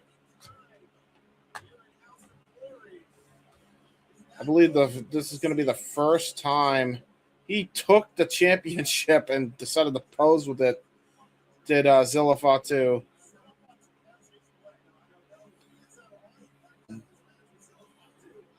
The thing is, Max knows what he's got to do against the Big Hoss. He proved that against Brody King at AEW Grand Slam Australia. Could he prove the same thing here tonight against the Samoan badass Zilla Fatu? Championship on the line. Maxwell Jacob Friedman, the champion. Zilla Fatu, the challenger. Been a long time since I said this, folks, but bell is about to sound, so here we go.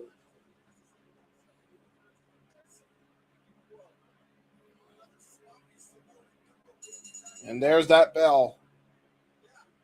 Maxwell Jacob Friedman. Chiseled to the granite, by the way. Look at probably the best shape he's been in his entire career. Zilla's gonna kill you chance by the House of Glory crowd.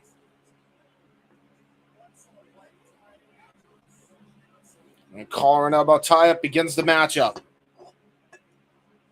Zilla Fatu pushes Maxwell Jacob Friedman in the corner. Tries to go for a clean break. Telling him to back up. Push him away. Push him away. Zilla Fatu is definitely applying the pressure early on here in the contest. Meanwhile, MJF jaw-jacking with the crowd here.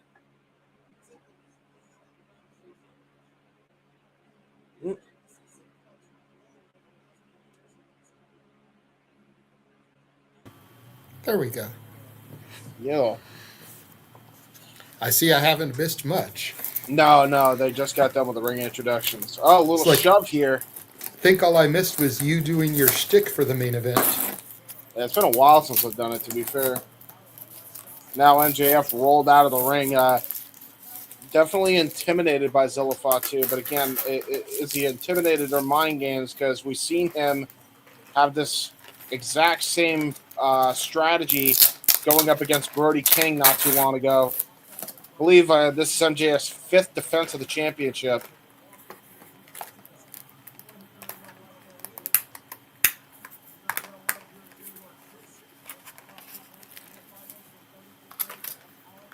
Now, Zilla Fatu going back into the corner. Oh, gut kick there by MJF. He says no. Going to go for a cheap shot there. Zilla Fatu. No Zilla, that's a bad Zilla.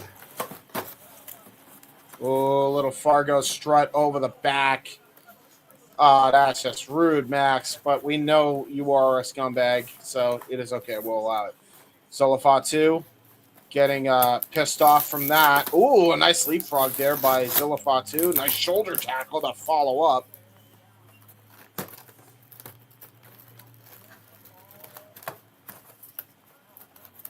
Now possibly looking for the Super Samoan spike. And MJF saw it coming a mile away. He definitely did his homework. Oh, wait a minute, though. Zilla Fatu, baseball slide. He didn't see that one coming.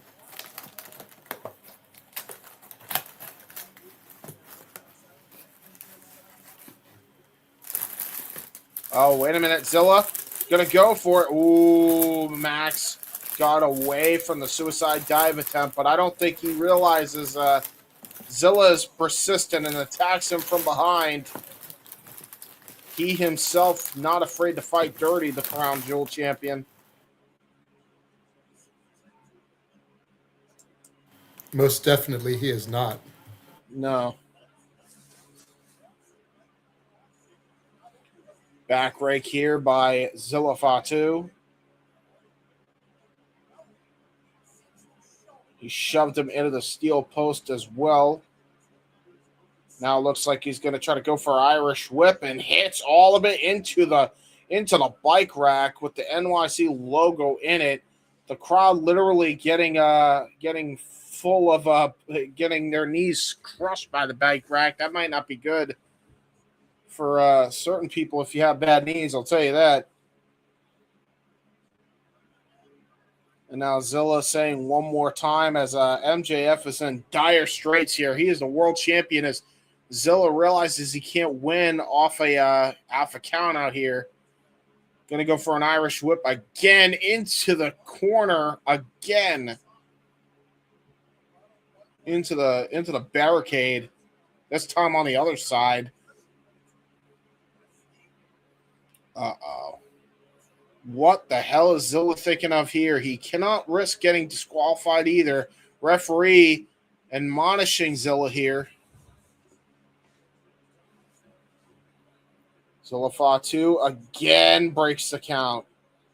Deciding not to go for a weapon. And oh, God, he's going to go for a Samoan spike. Why would you try to do that while he's held up on the post? That was a rookie mistake if I had ever seen one. And now Max is going to exploit the hell out of that. I was just going to say, stupid rookie mistake. That is not good. Yeah, that thumb is wicked screwed up. That I bet that wrist in and of its entirety is screwed up. Because he smashed that thing right off the square post, and those are not regular posts, folks.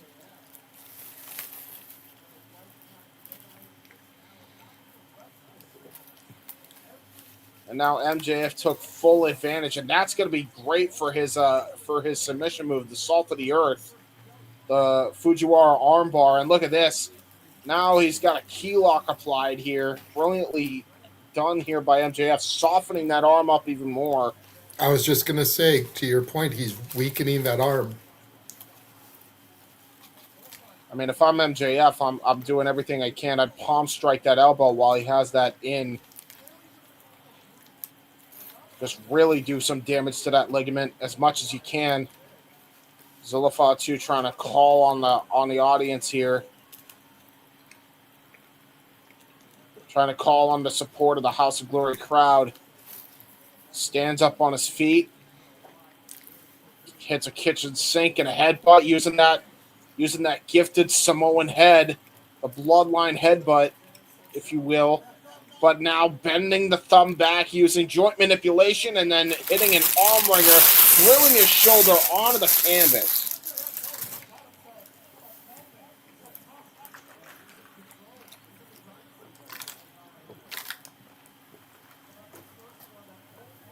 Now he's going to try to, he's using the middle rope here, just wrenching on that arm even more.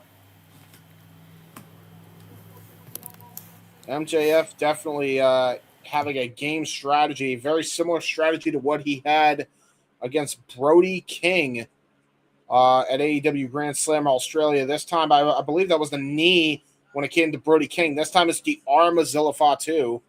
And now he's got a cross jacket applied. Brilliant submission here. Very old school submission move here, the cross jacket.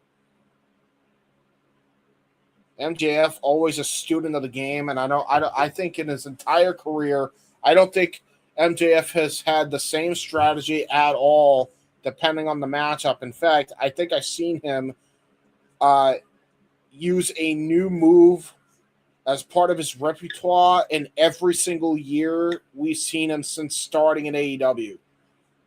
Like, this dude learns. He learns from his past matches. And now MJF.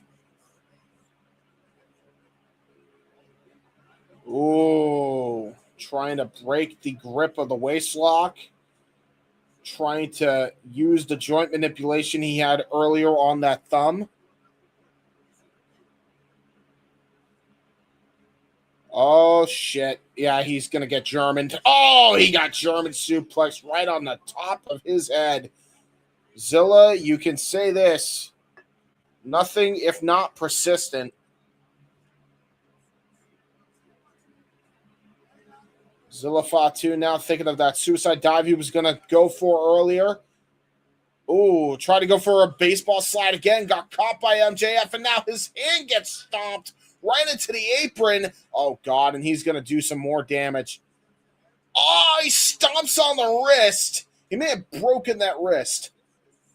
And look at that sadistic look on the face of Maxwell Jacob Friedman. MJF knows what he's doing, and he's loving it, and he's going to do it a third time. And you'll notice, too, not only did Maxwell Jacob Friedman, and he's doing a little Rascals taunt, by the way. So I'm not the only one that thinks he's doing the Myron Reed deal. But, yeah, Maxwell Jacob Friedman, he stomped not only on the bad hand, but he stomped on the good hand as well. So that was brilliant strategy. He's making sure both of those wrists are useless for that Samoan spike, for that Super Samoan spike. Now, was it a good hand or a great hand? Ah, I see. Oh, no, he's going to teabag. Don't teabag, Zilla. Max, no, don't do that. Don't do that. Taunt with the fans. Yeah, you don't do that with somebody who's Samoan, brother. Like, I'll tell you that right now. Yeah. He knew he was going to be able to headbutt that fucking thumb. And he did just that, and then he bites the thumb even more. He baited Zilla in. That's exactly what he was doing. That was actually some strategy there by MJF. Mm-hmm. And shout out to the over 400 of y'all watching us right now. That's so nuts.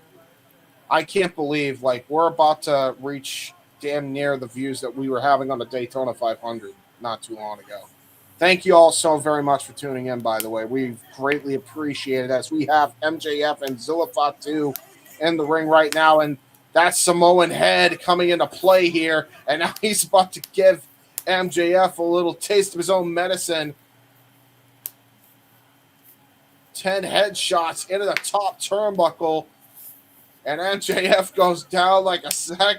Well, he's stumbling, wobbly-legged, and Amiira Nagi goes down like a sack of bricks, and a senton drop, just drilling all the weight right into MJF, and another senton drop. There's a cover and a kick out of 2. Little shades of Brody King there, little deja vu from his last title defense.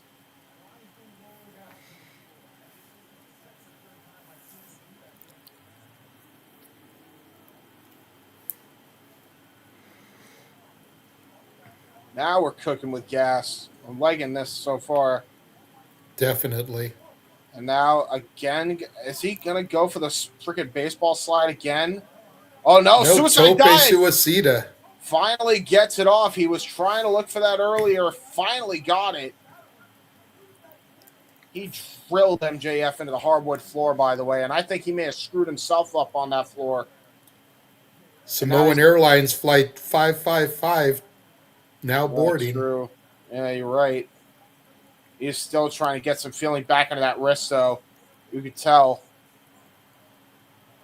Honestly, if I'm Zilla, you try to get some feeling back onto the other wrist that he stomped and try to use that for the Super Samoan spike. But nevertheless, possibly looking for a super fly splash from the top rope as MJF is down in the middle of the ring here. Oh, MJF immediately pops back up, dropping Zilla on the top turnbuckle right in the Fatu's. And now Zilla trying to get his breath back there. Taking a little Manhattan drop onto the top turnbuckle. Oh, Jesus. Ooh, wait a damn minute. Using a test of strength on that arm. Possibly looking for an arm wringer and sending him to the ground. But Zilla Fatu using headbutts to drill Max back down to the canvas. Uh-oh. Superfly splash! Got all of it! Zilla Fatu hooked to both legs and a kick out at 2 by Maxwell Jacob Friedman. So close. Yeah, very close. Could have had a new AEW World Champion. It could have been the Crown Jewel Champion, House of Glory. Imagine that. Zilla taking a second to tie his shoe up. Yeah, well, hey. Fair enough. You don't want to trip on your own 2 feet. Granted, but he also gave Max time to catch his breath, and you don't want to give a performer like MJF any opportunity when you've got the advantage. Going to try to go for the Super Samoan spike. Got countered. Schoolboy roll up there by the champ, to your point. Only gets 2 counts. Super kick by Max. While he's on his knees. Uh-oh, pop up. Samoan drop. Drills Max into the canvas. Now Zilla into a cover and a kick out at 2 by Max.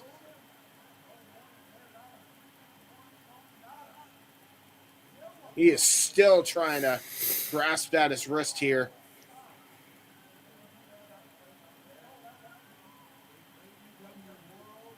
AEW World title on the line. Zilla Fatu, the current House of Glory Crown Jewel champion, taking on the champion, Maxwell Jacob Friedman. 5th Calling title for it defense. again. Oh, this time connects with the ref. The referee pulled in the way by Maxwell Jacob Friedman. And there is no official. Wait a fucking minute. Who the hell is this? Oh, I think it's Lance. Son of a bitch. Lance Hawaii comes out from the crowd. Well, we don't know for blocking sure. his man super kick.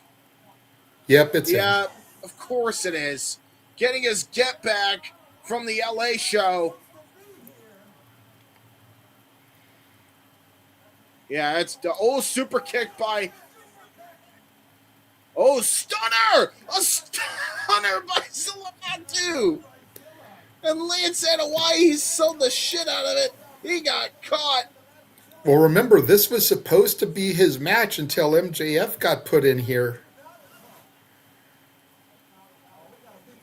Well, so it could be part of why he's here. Maybe he's a little bit upset. He feels like he's being looked over. And there it is, right in the Fatus again. Low blow city for Maxwell Jacob Freeman, and he knows he's got this in the bag. Wait a minute. Oh, he's going to grab the world championship? Yeah, he's going to use that as a weapon, isn't he? Why not? Ref's down. I think it's going to be all she wrote here. Good way to keep Zilla strong. Oh, wait. Who's this? Oh, it's Andrade. Oh, shit. Just very simply took it out of Max's hand. Said, no. So we got the Crown Jewel Championship being furthered, and a low blow from Zilla Fatu. Wait a damn minute. You got to be kidding me. Andrade's giving Zilla the belt. What is going on? You got to be kidding me. Zilla Fatu may have this in the bag if he gets the shot off, and he does. Connects. You got to be kidding me.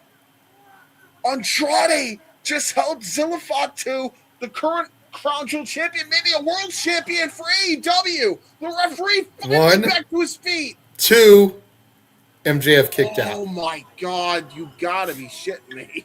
Bro, you had to know. Come on. No. They actually got me with that. I was like, oh, fuck. I thought Zilla was going to do the impossible. The referee's holding up 2 fingers. Just 2, bruh. I do like that we got to see an House of Glory angle continued and an AEW angle continued. It's nice. I like it. I like it. Very good. Zilla calling for that super spike again. I don't think he's going to get this off now. Oh, thumb to the eye. In the eye. Yeah, it's over. And now Max, all he has to do is either lock in the Fujiwara. Oh, super kick, though. Still got caught with a super kick. Zilla off the ropes. Another super kick. Knee to the mid. Oh, jeez. Good combination. Rising knee strike, rolling elbow. Oh, Superman! Samoan spike! What the hell? Connects, but the wrist. Yeah. Barely getting over to the pinfall. Yeah, he is hurting. He couldn't even hook the legs. And that's what's going to save him. That's what's going to save him. Salt of the earth applied by Maxwell Jacob Freeman.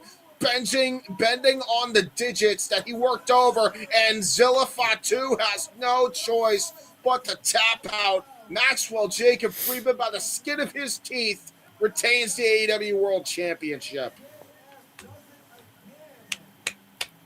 Wow. Very good piece of business. And like you said, the fact that they furthered a House of Glory angle and an AEW angle is very good business. Yeah, very good business all around. Because you know now this is probably going to get seen on AEW television. Yeah. And that's just going to do better business for House of Glory.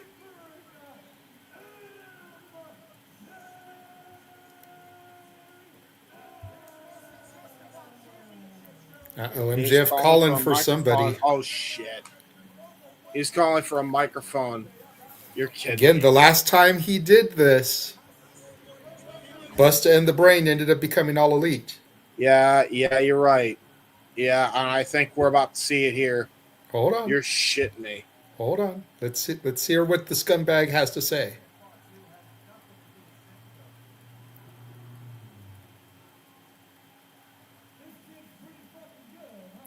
This kid's pretty fucking good, huh?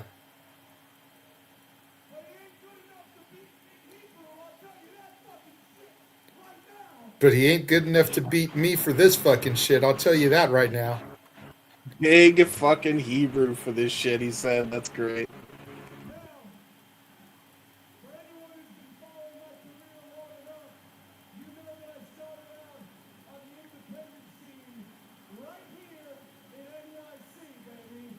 For anyone who's been following my career, you know I started on the independent scene right here in New York City.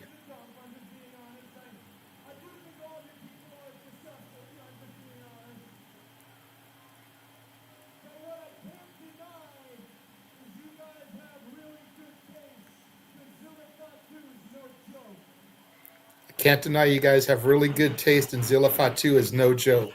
Mm.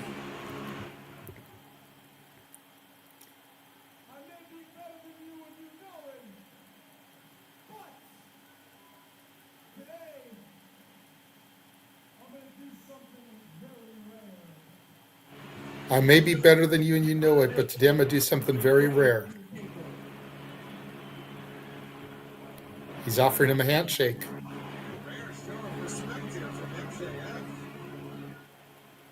Honestly, I would take it.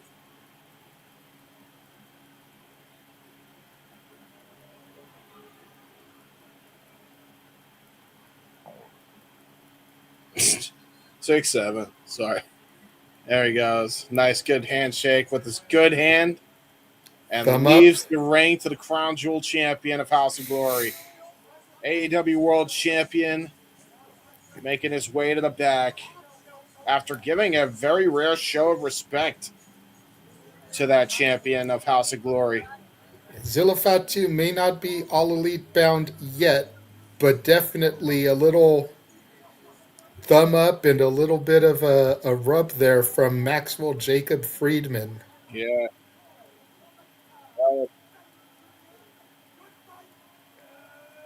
And that is it. We are going off the air.